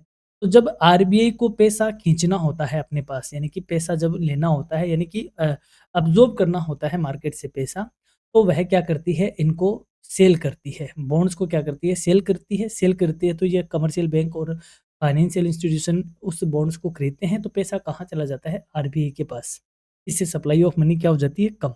और जब आरबीआई को पैसा मार्केट में रिलीज़ करना होता है यानी कि सप्लाई को बढ़ाना होता है, तो वह इन बॉन्ड्स को क्या करती है? बाय करती है। बाय करती है तो पैसा किसके पास जाता है?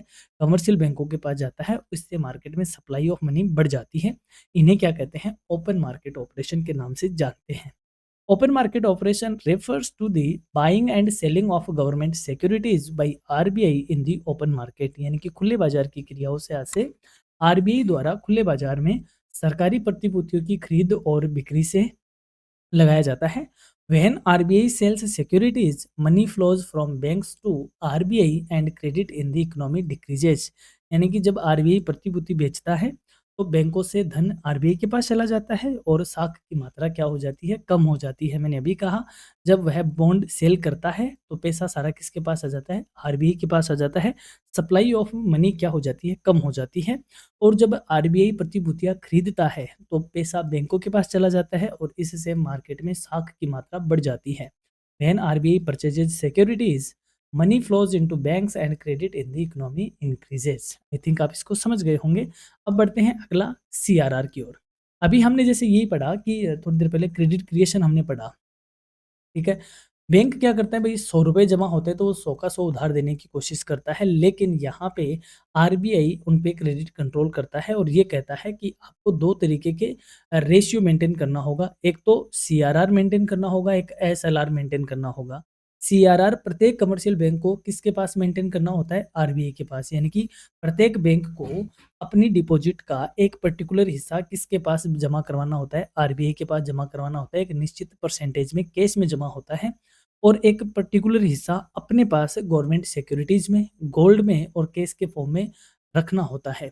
इन दोनों को रखने के बाद जो अमाउंट बचता है उसे वो कमर्शियल बैंक आगे क्या कर सकते हैं? उधार दे सकते हैं। तो क्रेडिट कंट्रोल के लिए यानी कि जब सप्लाई ऑफ मनी को क्या करना होता है? कम करना होता है, इन दोनों रेशियो को बढ़ा देता है RBI.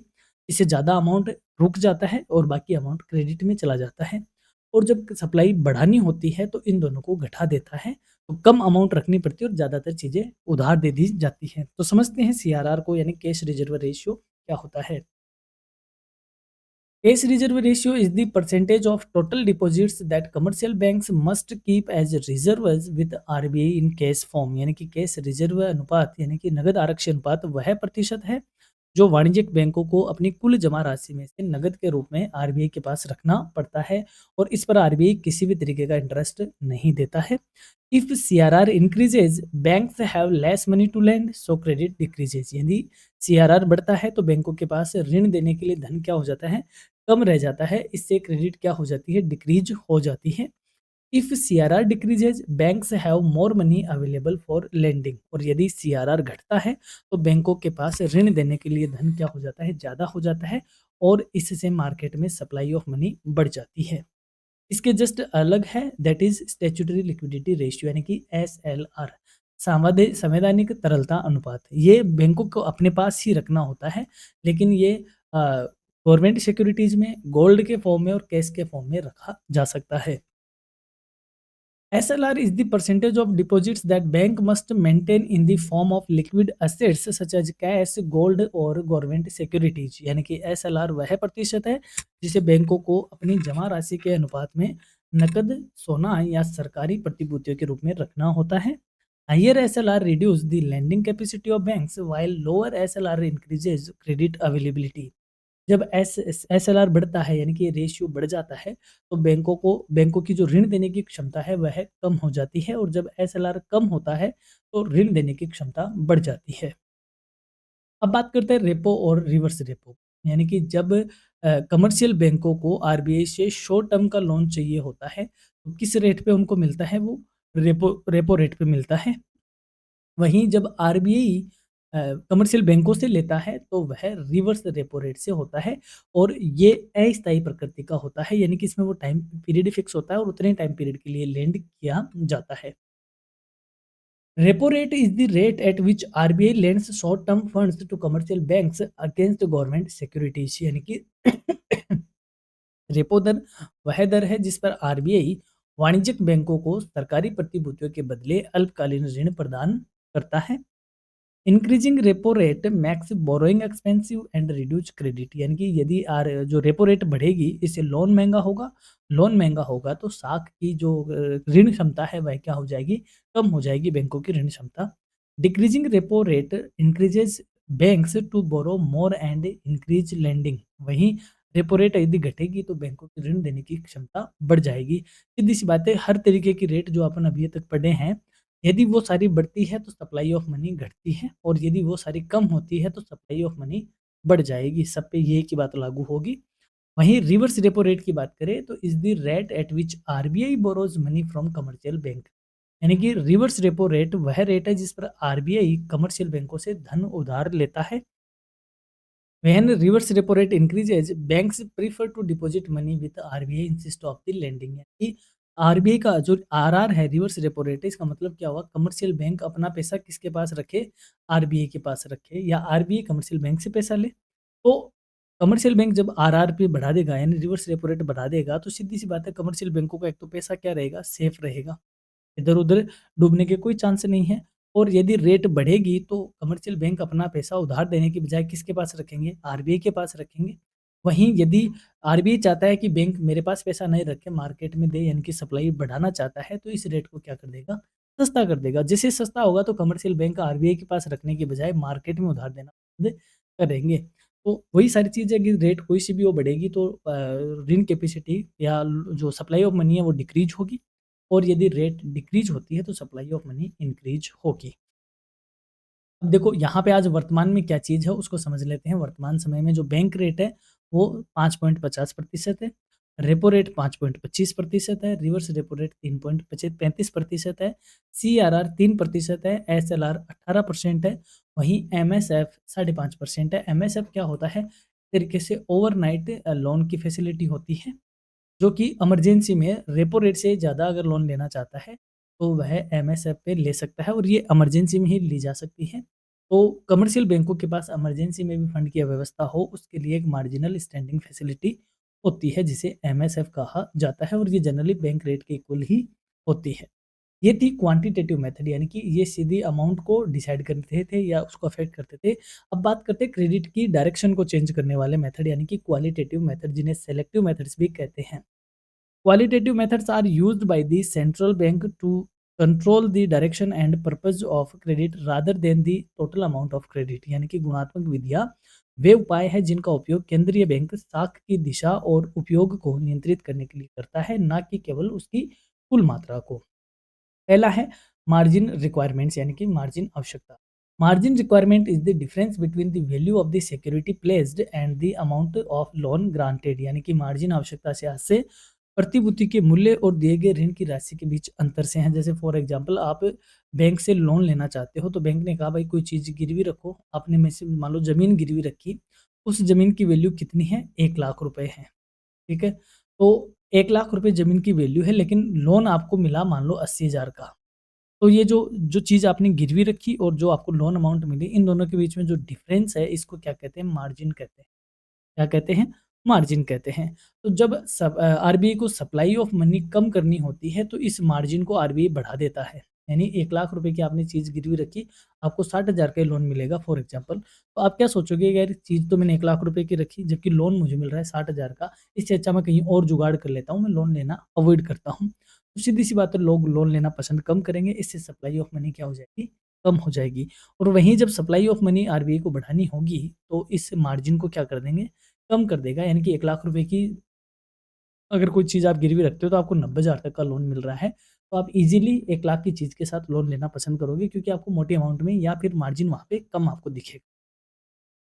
By increasing the marginal requirement, RBI reduce the amount of credit available for speculative activities यानी कि मार्जिन बढ़ाने से आरबीआई सट्टा गतिविधियों के लिए उपलब्ध शाख को क्या कर देता है, कम कर देता है। सेकंड है क्रेडिट राशनिंग यानी कि शाख राशनिंग यानी आरबीआई ये चाहे कि आप पर्टिकुलर जैसे समझते हैं इसको। Credit rationing refers to the limit placed by central bank on the amount of credit that banks can provide to certain sectors और कस्टमर यानी कि आरबीआई जब ये चाहे कि बैंक पर्टिकुलर सेक्टर को क्या करे, लोन दे या पर्टिकुलर सेक्टर को लोन ना दे तो वह उसकी क्या कर देता है, बैंकों की राशनिंग कर देता है। यानी कि साख राशनिंग का अर्थ होता है कि केंद्रीय बैंक बैंकों द्वारा दिए जाने वाले ऋण की मात्रा पर सीमा निर्धारित कर देता है कि आपको पर्टिकुलर किस सेक्टर को लोन ज़्यादा देना है या नहीं देना है। मॉरल सुएशन यानी कि नैतिक अनुनय कहा जाता है, यानी आरबीआई जब उनको मॉरली ये कहे कि देखो इस तरीके से काम करो, इससे अ, अपना जो इकोनॉमी है उसका भला हो सकता है, तो उसको बोलते हैं नैतिक अनुनय या moral suasion. Moral suasion refers to the appreciation and guidance given by the central bank to commercial banks to follow certain policies regarding credit यानी कि नैतिक दबाव से आज से दबाव नहीं, ये अनुनय होता है। नैतिक अनुनय से आज से केंद्रीय बैंक द्वारा वाणिज्यिक बैंकों को सलाह, अनुरोध और मार्गदर्शन देकर साख नीति का पालन करने से होता है कि जो हमारी क्रेडिट पॉलिसी है आप उसको फॉलो करें ताकि हमारी इकोनॉमी सही स्टेब्लिश बनी रहे। फिर आता है डायरेक्ट एक्शन यानी प्रत्यक्ष प्रत्यक्ष कार्रवाई। Direct action means that the central bank may take strict measures against banks that do not follow its regulations, such as refusing credit facilities or imposing penalties। यानी कि प्रत्यक्ष कार्रवाई का मतलब हुआ कि यदि बैंक केंद्रीय बैंक के नियमों का पालन नहीं करते हैं तो केंद्रीय बैंक उन बैंकों के विरुद्ध कठोर कार्रवाई कर सकता है और जैसे ऋण सुविधा रोक देता है या उन पे कोई पेनल्टी वगैरह लगाता है। यानी जब आरबीआई किसी पर्टिकुलर बैंकों पर क्या करता है, एक्शन लेता है तो उसे क्या कहते हैं, डायरेक्ट एक्शन कहा जाता है। फिर है रेगुलेशन ऑफ कंज्यूमर क्रेडिट यानी कि उपभोक्ता शाख नियंत्रण। This method controls credit used for consumer goods such as cars, appliances and electronic products by regulating instalment payments and loan terms. यानी कि इस विधि के माध्यम से उपभोक्ता वस्तुओं जैसे कार हुआ, घरेलू उपकरण हुए या इलेक्ट्रॉनिक वस्तुएं हुए, उन पर दिए जाने वाले ऋण को नियंत्रित करने का काम करती है। जैसे हम कहते हैं ना कि ईएमआई पे ले लो, तो ईएमआई की जो टर्म्स एंड कंडीशन होती है ये कौन डिसाइड करता है, आरबीआई डिसाइड करता है। ये किस में आता है, रेगुलेशन ऑफ कंज्यूमर क्रेडिट में आता है।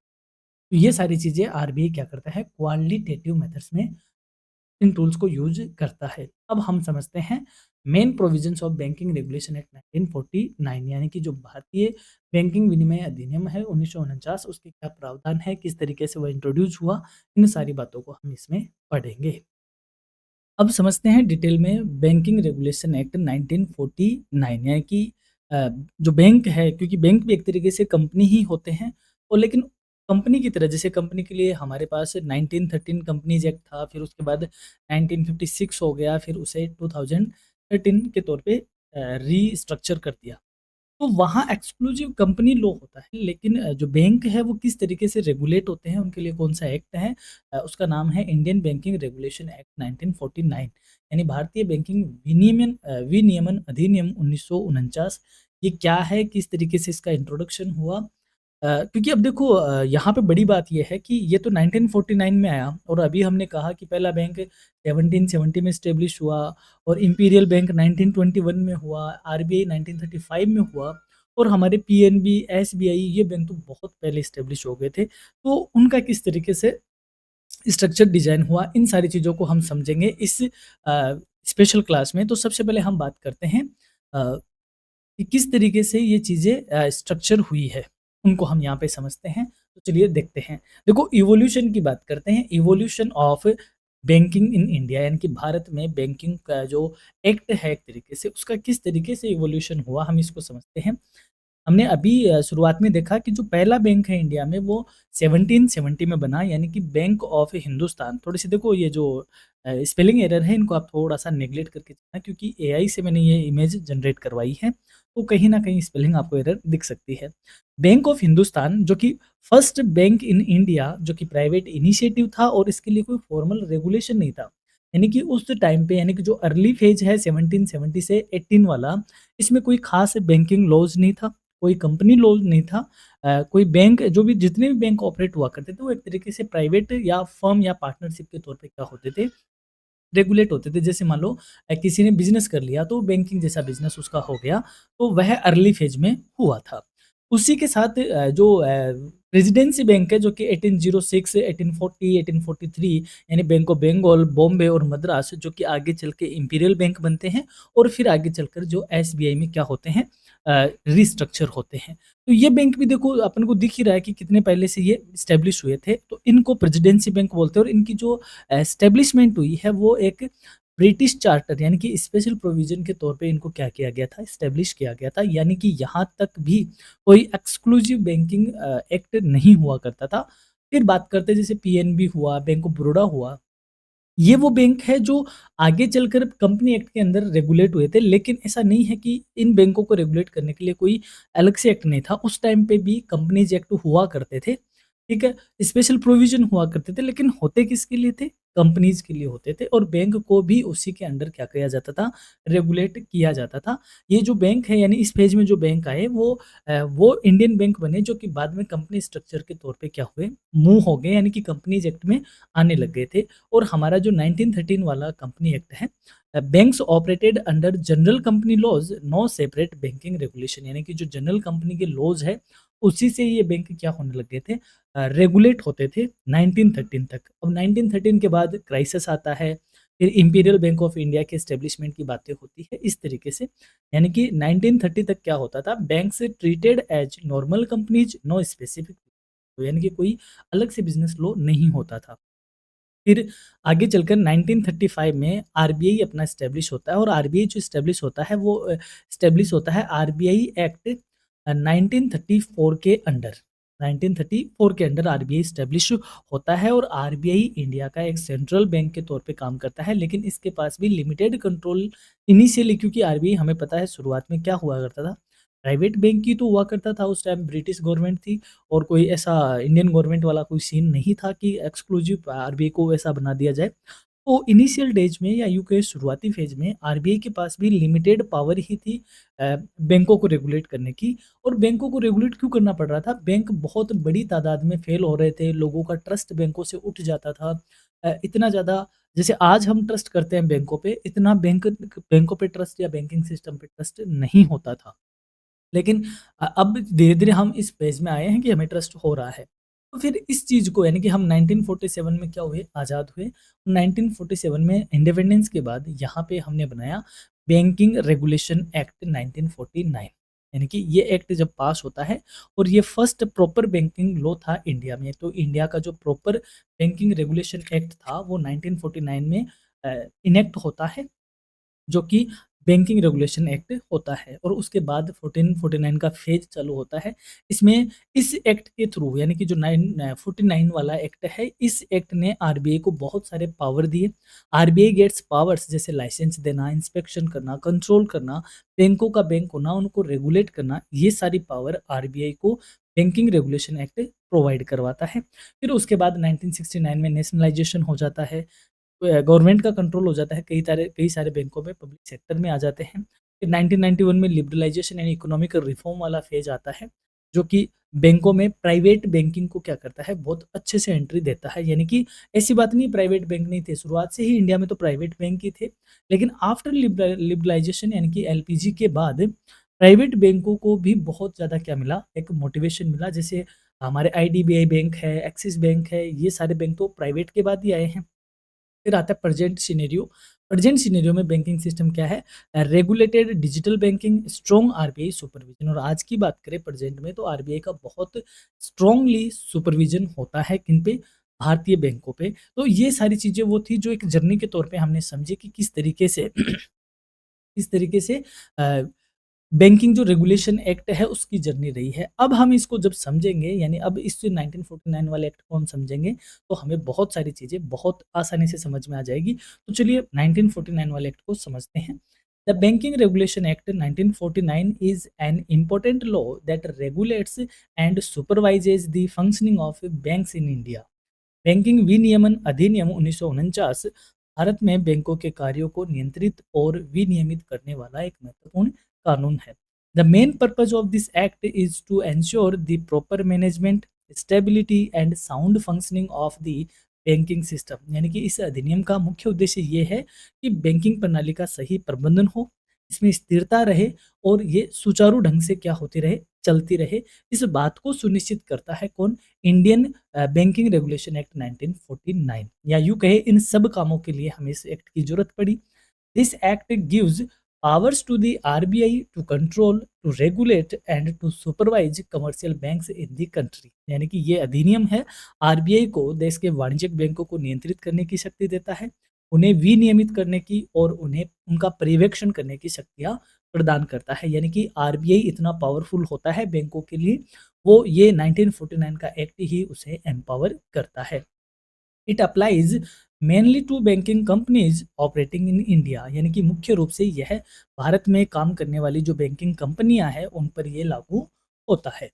Initially the act was called the banking companies act 1949। ये देखो कितना यहाँ पे इंपॉर्टेंट कॉन्सेप्ट है। शुरुआत में जब ये एक्ट इनेक्ट हुआ था, तब इसका नाम क्या हुआ करता था? बैंकिंग कंपनीज एक्ट हुआ करता था, but later it was renamed as the banking regulation act 1949। और बाद में इसका नाम बदल कर इसका नाम क्या कर दिया? बैंकिंग रेगुलेशन एक्ट 1949 कर दिया गया था। शुरुआत में इसको बैंकिंग कंपनीज एक्ट कहा गया। एक्ट की उद्देश्य क्या है, इसका ऑब्जेक्टिव क्या है, यानी कि क्यों यह एक्ट लाना पड़ा? क्योंकि अभी हमने कहा 1949 में आया है, जबकि बैंकिंग स्ट्रक्चर तो पहले से चला आ रहा है। और बैंकिंग स्ट्रक्चर की बहुत सारी, क्योंकि यदि हमें इकोनॉमी का डेवलप करना है तो भाई बैंकिंग सेक्टर हमारा क्या होना चाहिए? स्टेबल होना चाहिए, प्लस लोगों का उसमें क्या होना चाहिए? ट्रस्ट होना चाहिए। अब ये सारी चीज़ें मेंटेन करने के लिए हमें कोई एक ऐसा रेगुलेटर लगाना पड़ेगा बैंकों पे, ताकि बैंक सारे यूनिफॉर्म होके काम करे और इकोनॉमी में वह सही ढंग से ऑपरेट होते रहे। तो इसके ऑब्जेक्टिव क्या है? To regulate the banking business in India. Bharat में बैंकिंग व्यवसाय को रेगुलेट या विनियमित करना करना था, इसलिए हमें ये एक्ट लाना पड़ा। या यूँ कहे, इस एक्ट का ये ऑब्जेक्टिव है to ensure financial stability of banks. यानी कि बैंकों की वित्तीय स्थिरता सुनिश्चित रहे। ये इस एक्ट का क्या है? ऑब्जेक्टिव है। To protect the interest of depositors. अब क्योंकि बैंक किस पे काम करता है भाई? जो डिपॉजिटर्स है वो अपना पैसा बैंकों को जमा करवाते हैं। तो सबसे बढ़िया है वो जो डिपॉजिटर्स है उनके हितों की क्या करना? रक्षा करना। कहीं उनके साथ फ्रॉड ना हो जाए, कहीं उनके साथ ये ना हो जाए। तो उन डिपॉजिटर्स के जो हित है उसकी क्या करना? सिक्योरिटी करना, या यूँ कहे उसको प्रोटेक्ट करना। क्योंकि लोगों का ट्रस्ट बढ़ेगा बैंक में, तभी बैंकिंग बिजनेस सक्सेसफुल हो पाएगा। And to provide proper supervision of banks by RBI. यानी आरबीआई को ये पावर देना कि वह बैंकों का उचित पर्यवेक्षण कर सके, उचित सुपरविजन कर सके। ये सारे ऑब्जेक्टिव थे इस एक्ट को लाने के पीछे। अब बात करते हैं इस एक्ट में ऐसे कौन से प्रोविजन है। हालांकि हम यहाँ पे सारा डिटेल में डिस्कस नहीं करने वाले, मोटे मोटे प्रोविजंस को हम यहाँ पे देखेंगे। मुख्य प्रावधान क्या है, एग्जाम में आपके लिए यहाँ से बड़ा क्वेश्चन आएगा कि जो बैंकिंग रेगुलेशन एक्ट है उसके मेन प्रोविजंस को क्या करो, एक्सप्लेन करो, या ब्रीफली उनको एक्सप्लेन करो। ये बी सेक्शन के लिए और सी सेक्शन के लिए क्वेश्चन बनने के चांसेज है। The Banking Regulation Act 1949 contains several provisions for the regulation and supervision of banks in India. Banking विनियमन अधिनियम 1949 में भारत के बैंकों के नियंत्रण और पर्यवेक्षण के लिए कई महत्वपूर्ण प्रावधान शामिल है। सबसे पहला देखते हैं लाइसेंसिंग ऑफ बैंक्स, यानी कि बैंकों का लाइसेंस। देखो, बिना लाइसेंस के, आरबीआई से बिना लाइसेंस लिए कोई भी बैंक यहाँ पे रजिस्टर्ड या यूँ कहे ऑर्गेनाइज या स्ट्रक्चर्ड नहीं हो सकता। तो पहला ही प्रोविजन ये है कि बैंकों को लाइसेंस की नीड पड़ती है। According to the act, no banking company can start banking business in India without obtaining a licence from the Reserve Bank of India.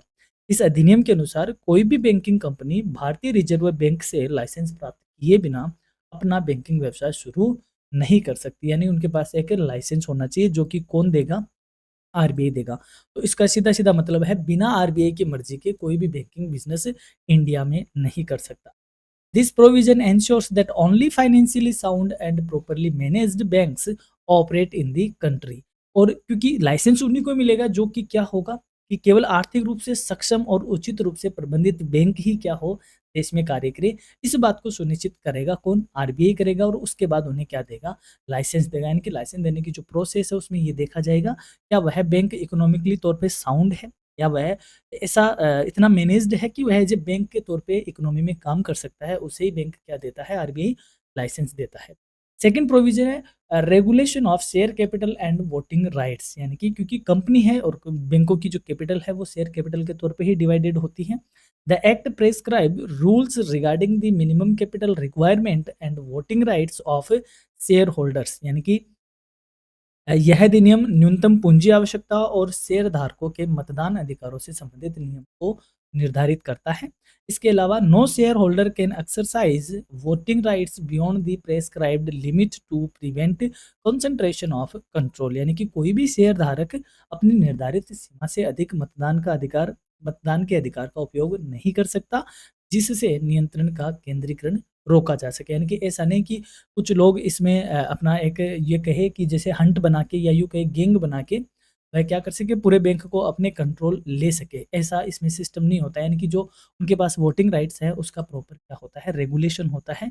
ऐसा नहीं कि बैंकिंग की तरह इसमें कोई घुसे और वोटिंग राइट को एक जगह करके सारा काम अपने हाथ में ले लें। तो बहुत सारे इसमें अच्छे से रेगुलेशन होता है। फिर है restrictions on business of banks. यानी कि जो बैंकों का व्यवसाय है उस पे प्रतिबंध लगाता है। किस तरीके से?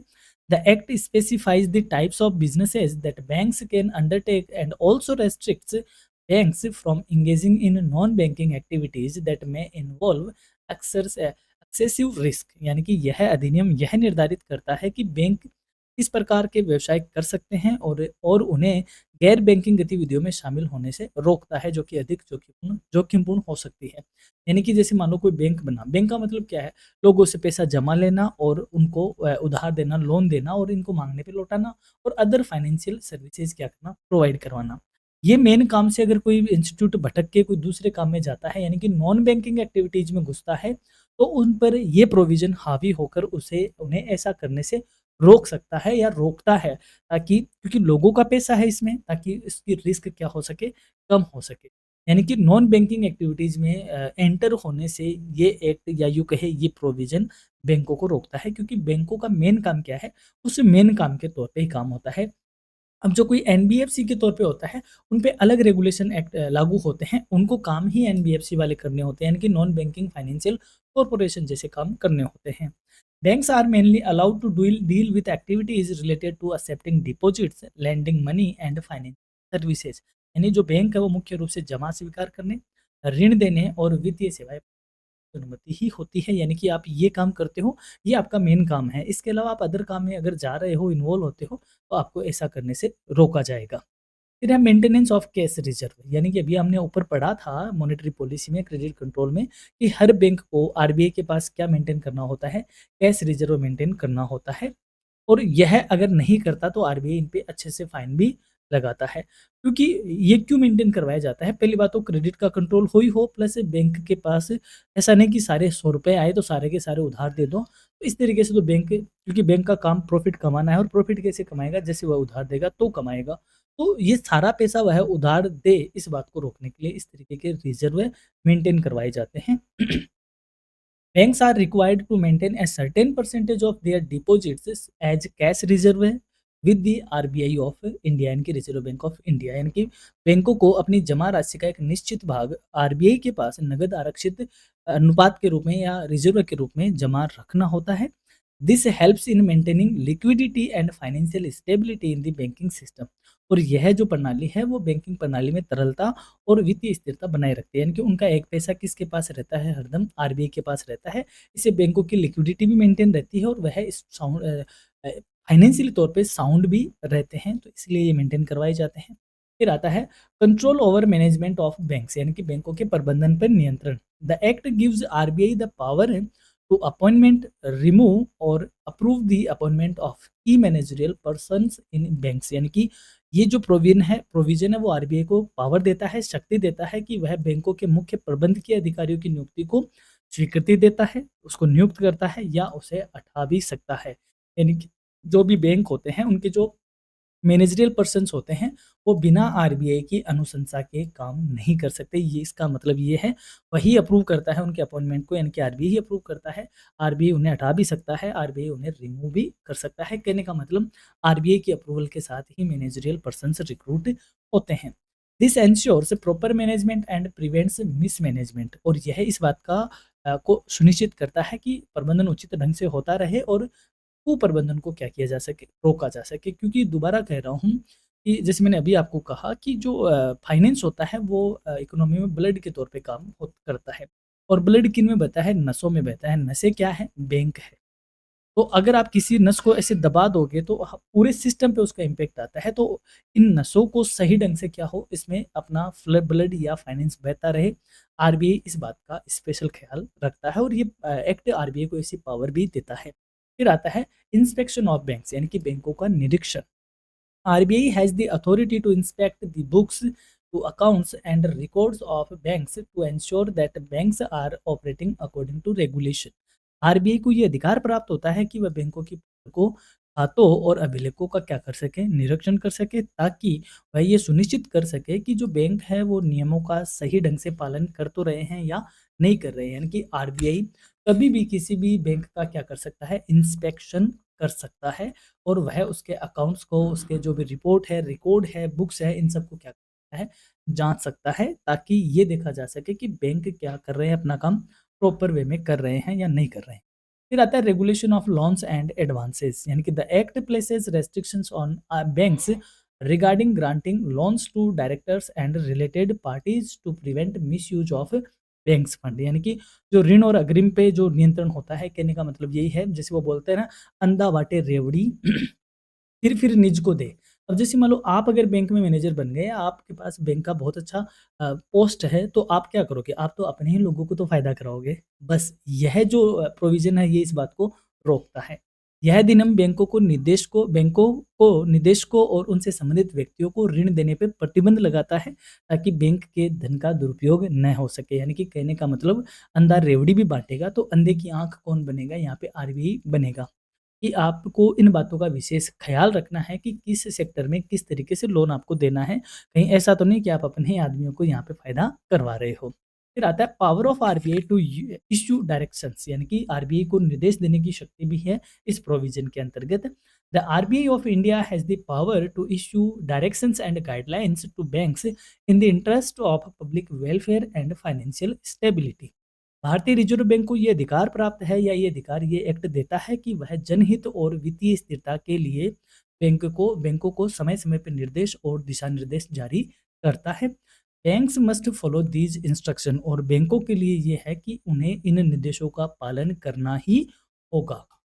तो ये सारे प्रोविजंस हैं। एक प्रोविजन और हम देखते हैं यहाँ पे, पावर टू अमलगमेट और लिक्विडेट बैंक्स, यानी कि बैंकों को आपस में विलय करना और परिसमापन करना। यानी कि जैसे अभी हमने पढ़ा कि जैसे एसबीआई है, एसबीआई को अप्रैल 2017 ही था आई थिंक, हाँ।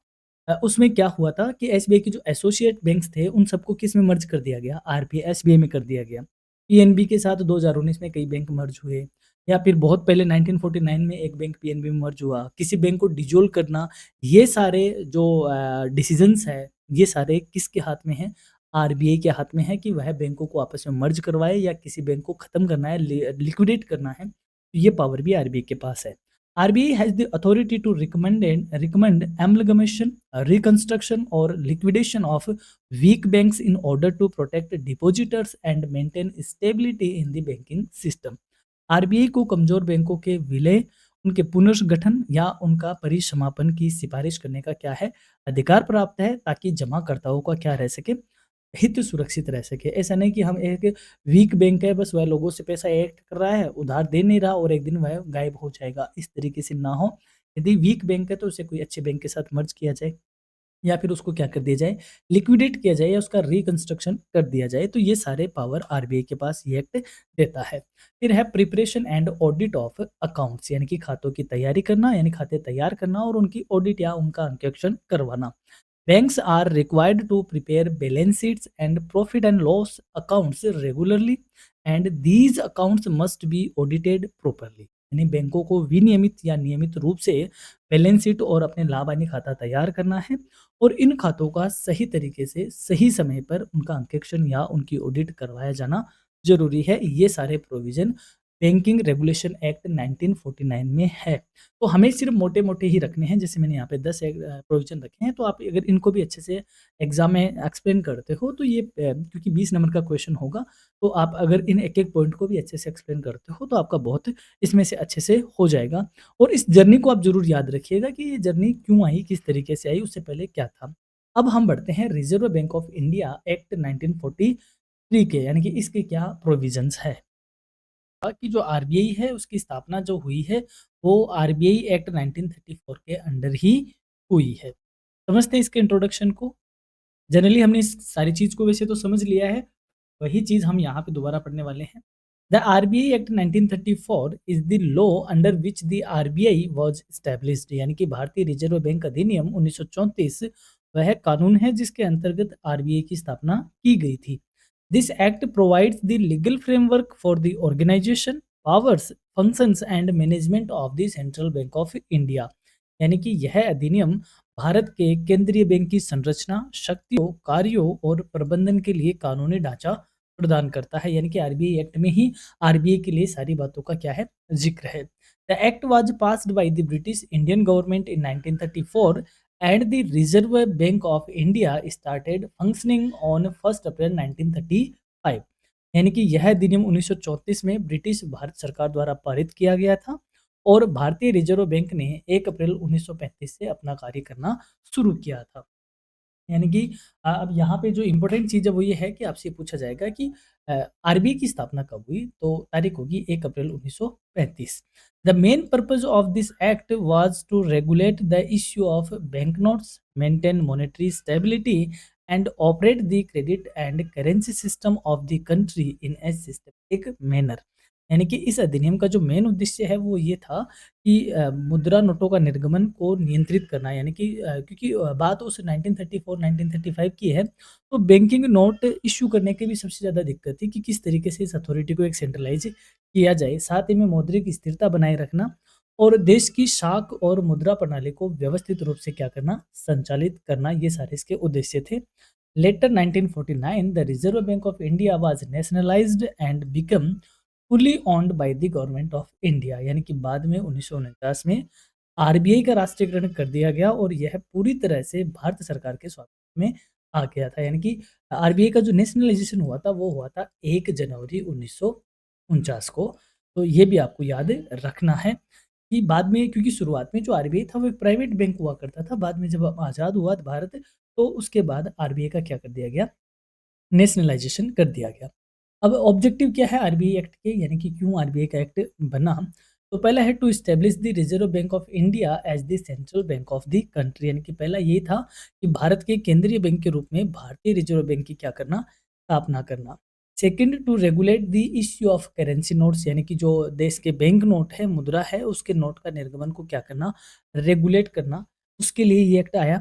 फिर है टू मेंटेन मॉनेटरी स्टेबिलिटी, यानी कि जो मौद्रिक स्थायित्व है, स्थिरता है, उसको मेंटेन करना इसका उद्देश्य था। And to operate the credit and monetary system of the country, यानी कि जो देश है, देश की साख और मौद्रिक प्रणाली का सही तरीके से क्या करना, संचालन करना, इसके लिए आरबीआई एक्ट आया था। And to ensure proper functioning of the banking system, क्योंकि बैंकिंग सिस्टम को प्रॉपर फंक्शनिंग करवानी है, ऑपरेट करना है, तो एक सेंट्रल बैंक होगा और सेंट्रल बैंक के लिए जो एक्ट आया 1934, तो उस एक्ट का ये उद्देश्य था कि जो बैंकिंग प्रणाली है उसका सुचारू रूप से क्या हो, संचालन सुनिश्चित हो।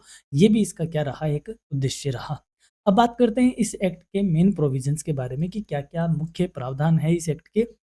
The Reserve Bank of India Act 1934 contains several provisions related to the establishment, management and functioning of the RBI, यानी कि जो ये अधिनियम 1934 है आरबीआई का, इसमें आरबीआई की स्थापना कैसे होगी, प्रबंधन किस तरीके से होगा और काम किस तरीके से करेगा, ये सारे प्रावधान शामिल है। तो मैं यहाँ पे इसको थोड़ा सा जल्दी में लेके चलूँगा क्योंकि ये सारी चीज़ हमने आरबीआई के कॉन्टेक्स्ट में एक बार पढ़ लिए हैं। पहला ही है एस्टेब्लिशमेंट ऑफ आरबीआई, इनकी आरबीआई की स्थापना।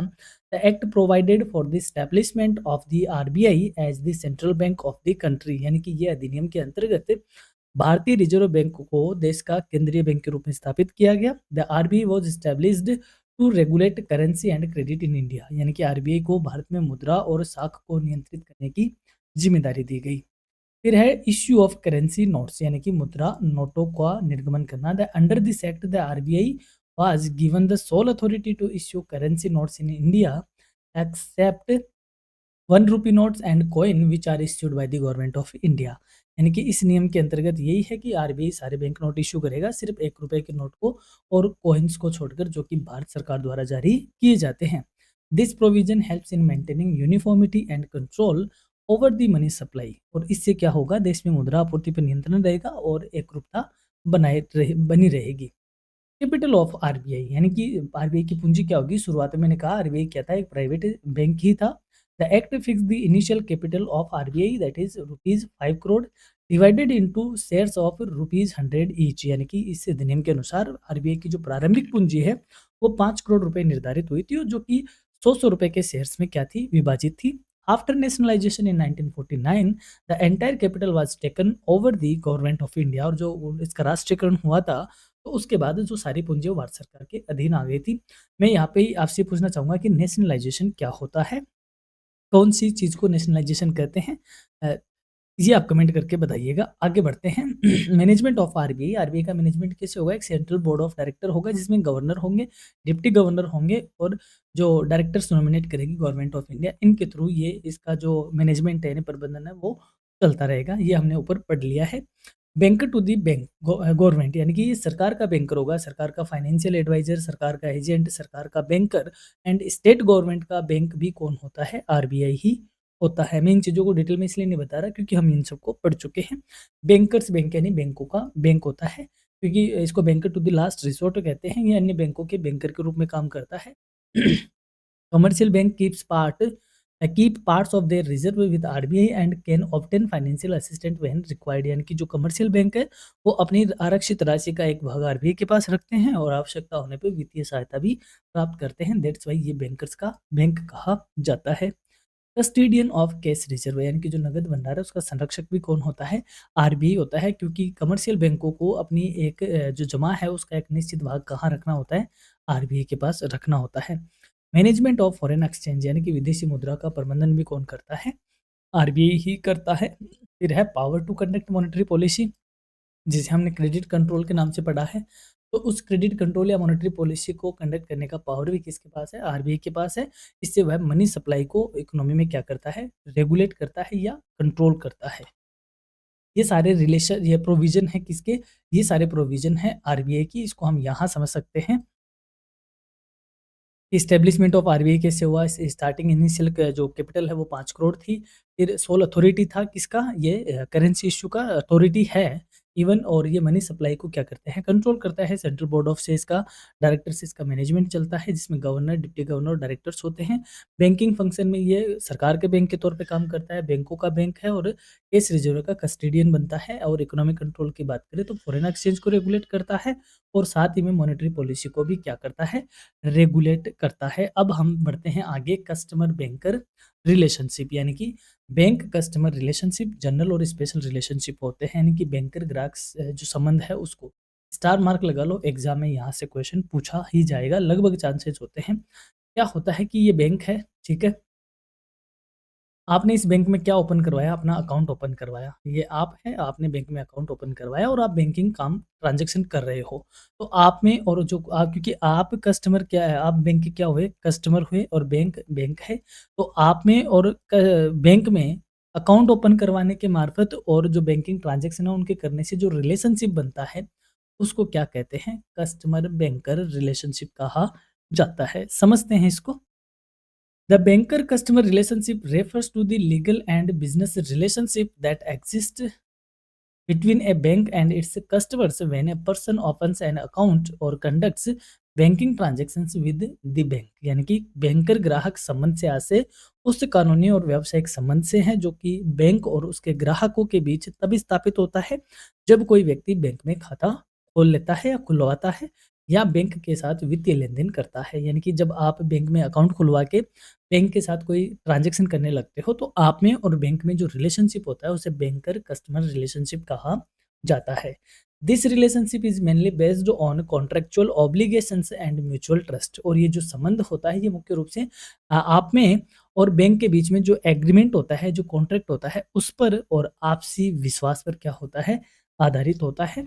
When a customer deposits money in a bank, the bank becomes responsible for managing that money and providing banking services according to the agreement।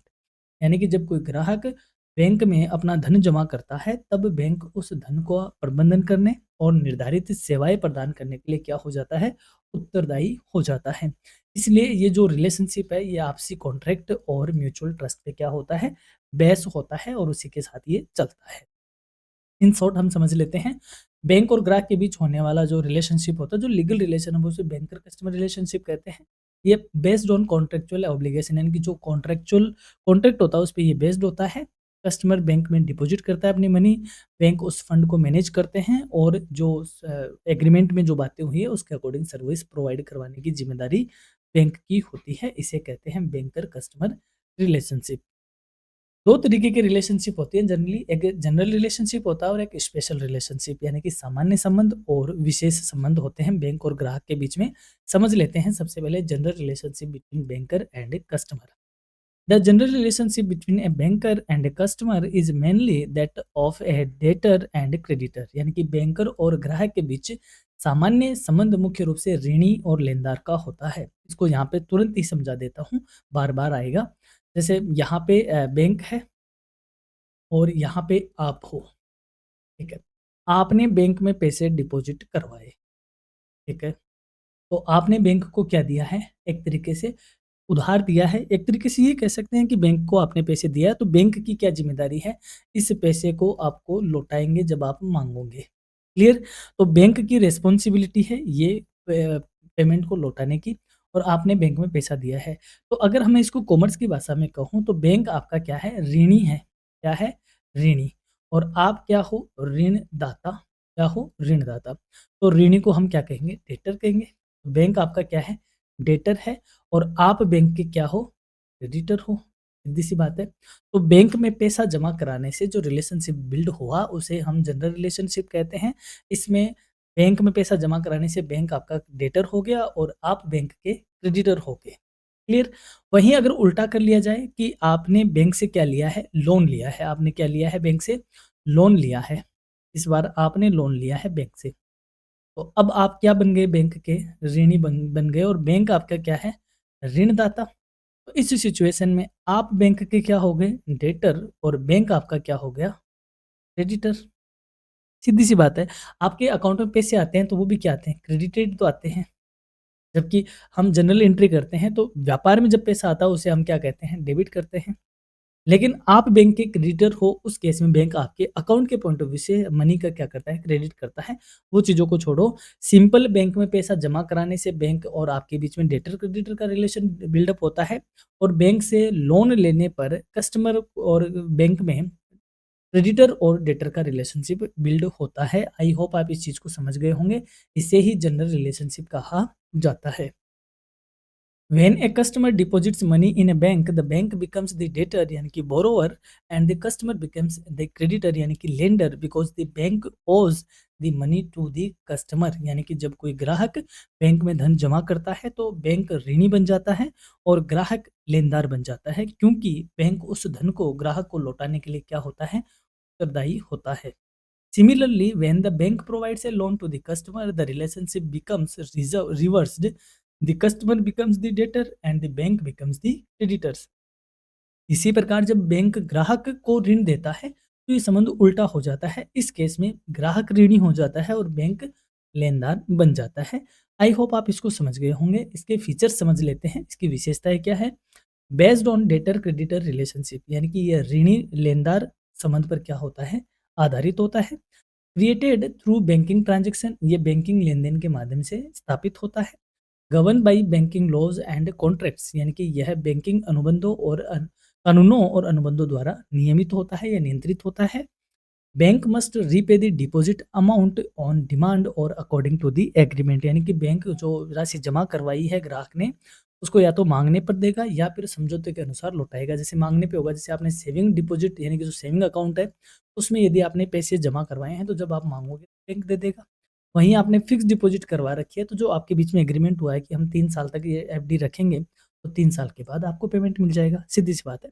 तो जो एग्रीमेंट हुआ है, उसके अकॉर्डिंग बैंक उस amount को आपको क्या करता है, पे करता है। ये बैंक की क्या है, रिस्पॉन्सिबिलिटी है। अब बात करते हैं special relationship between banker and customer, यानी कि दोनों के बीच विशेष संबंध क्या है। पैसा जमा करवाने के बियॉन्ड भी कई तरीके के रिलेशनशिप बैंक में और कस्टमर में बिल्डअप होते हैं, उन्हें हम स्पेशल रिलेशन कहते हैं। Apart from the general debtor creditor relationship, there are certain special relationships between a banker and a customer that arise due to specific banking services, यानी कि सामान्य ऋणी और लेनदार संबंध के अतिरिक्त बैंकर और ग्राहक के बीच कुछ विशेष संबंध भी होते हैं, जो कि बैंक द्वारा प्रदान की जाने वाली विशेष सेवाओं के कारण उत्पन्न होते हैं।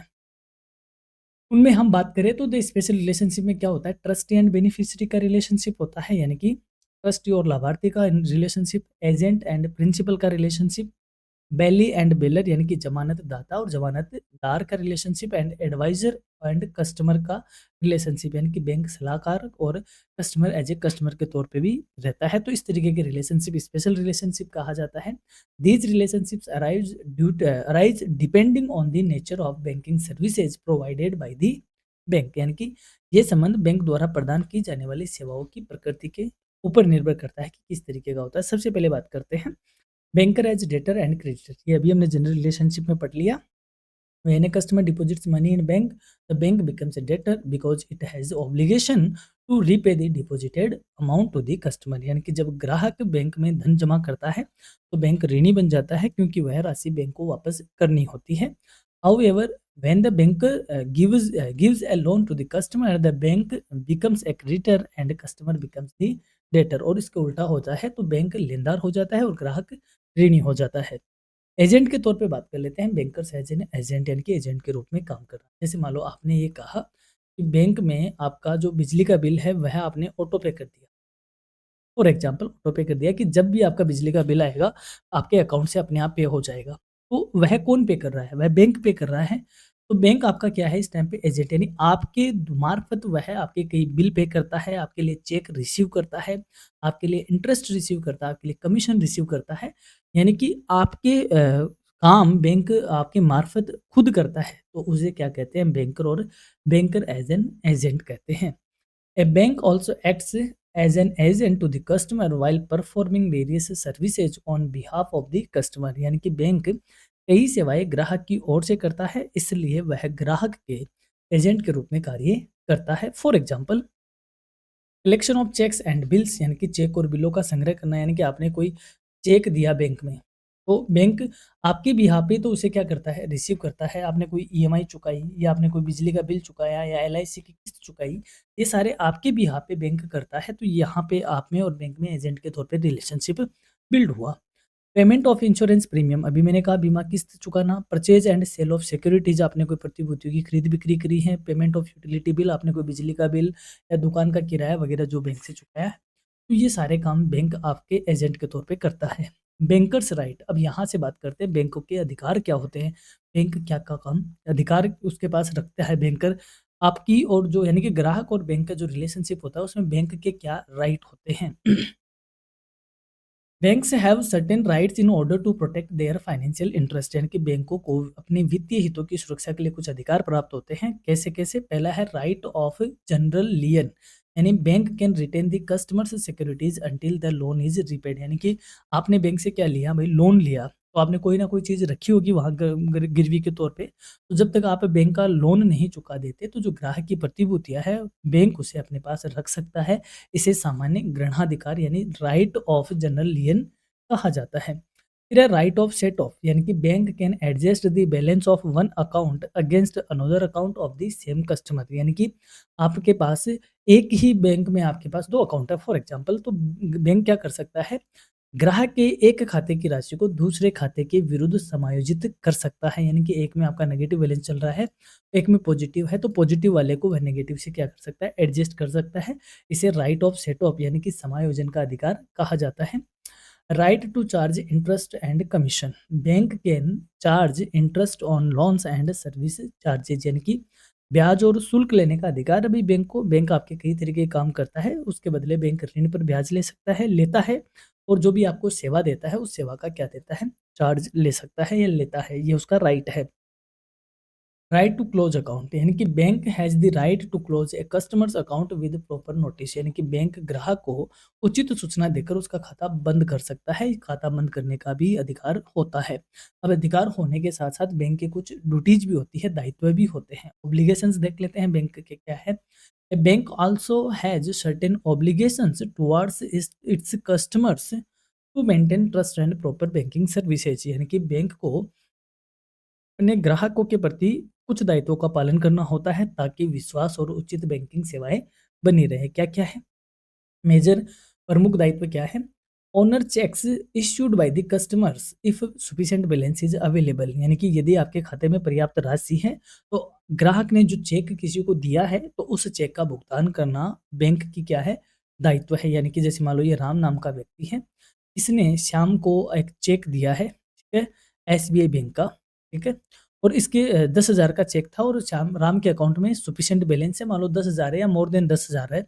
तो बैंक की ये ड्यूटी है कि जब श्याम इस चेक को अपने बैंक में लगाए तो जो एसबीआई बैंक है जिसमें आरबीआई राम का खाता है, तो एसबीआई की ड्यूटी बनती है कि इस चेक को वह क्या करवाए, क्लियर करवाए या ऑनर करवाए, यानी कि इसको प्रतिष्ठित करवाए कि भाई ठीक है, इसका पेमेंट हो जाएगा। तो ये बैंक का दायित्व है कि ऐसा होना ही चाहिए।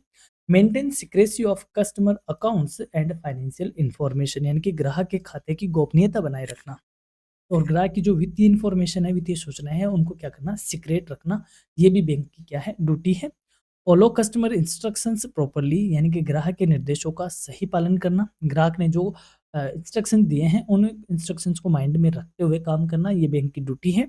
प्रोवाइड एक्यूरेट अकाउंट स्टेटमेंट, यानी कि जब भी ग्राहक अपने अकाउंट का स्टेटमेंट मांगे, कब कब किस डेट पे क्या क्या हुआ है, तो वह एकदम एक्यूरेट स्टेटमेंट देना बैंक की क्या है, ड्यूटी है। And ensure safe custody of valuables and documents, यानी कि जो भी कीमती वस्तुएं और दस्तावेज बैंक ने सॉरी ग्राहक ने रखे हैं बैंक के पास, उसको प्रोटेक्ट करना या उसकी सही कस्टडी या सेफ कस्टडी रखना, ये बैंक की क्या है, ड्यूटी होती है। तो ये कुछ ऑब्लिगेशंस है बैंक के।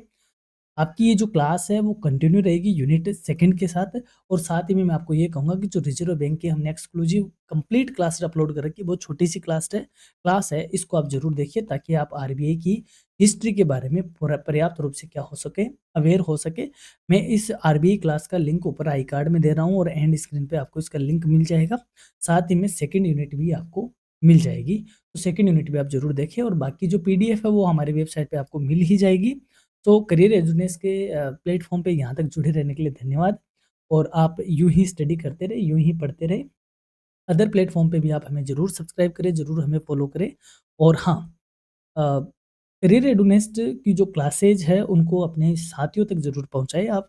हर क्लास को मैं आपको ये कहूँगा हाइप किया करें, क्योंकि ये जो बीकॉम की क्लासेज है ये ऑलमोस्ट पूरे राजस्थान में और आउटसाइड द राजस्थान एक जैसा ही इनका सिलेबस होता है। तो आप जब हाइप करोगे तो ऐसे बच्चों तक भी ये क्लास अपने आप यूट्यूब पहुँचा देगा। सो आपसे ये गुज़ारिश है कि आप क्लासेस के ज़रूर हाइप करें। So thank you so much, यहाँ तक आपने साथ दिया क्लास में, and stay connected with your career Edunest. Keep studying, keep growing. Thank you very much.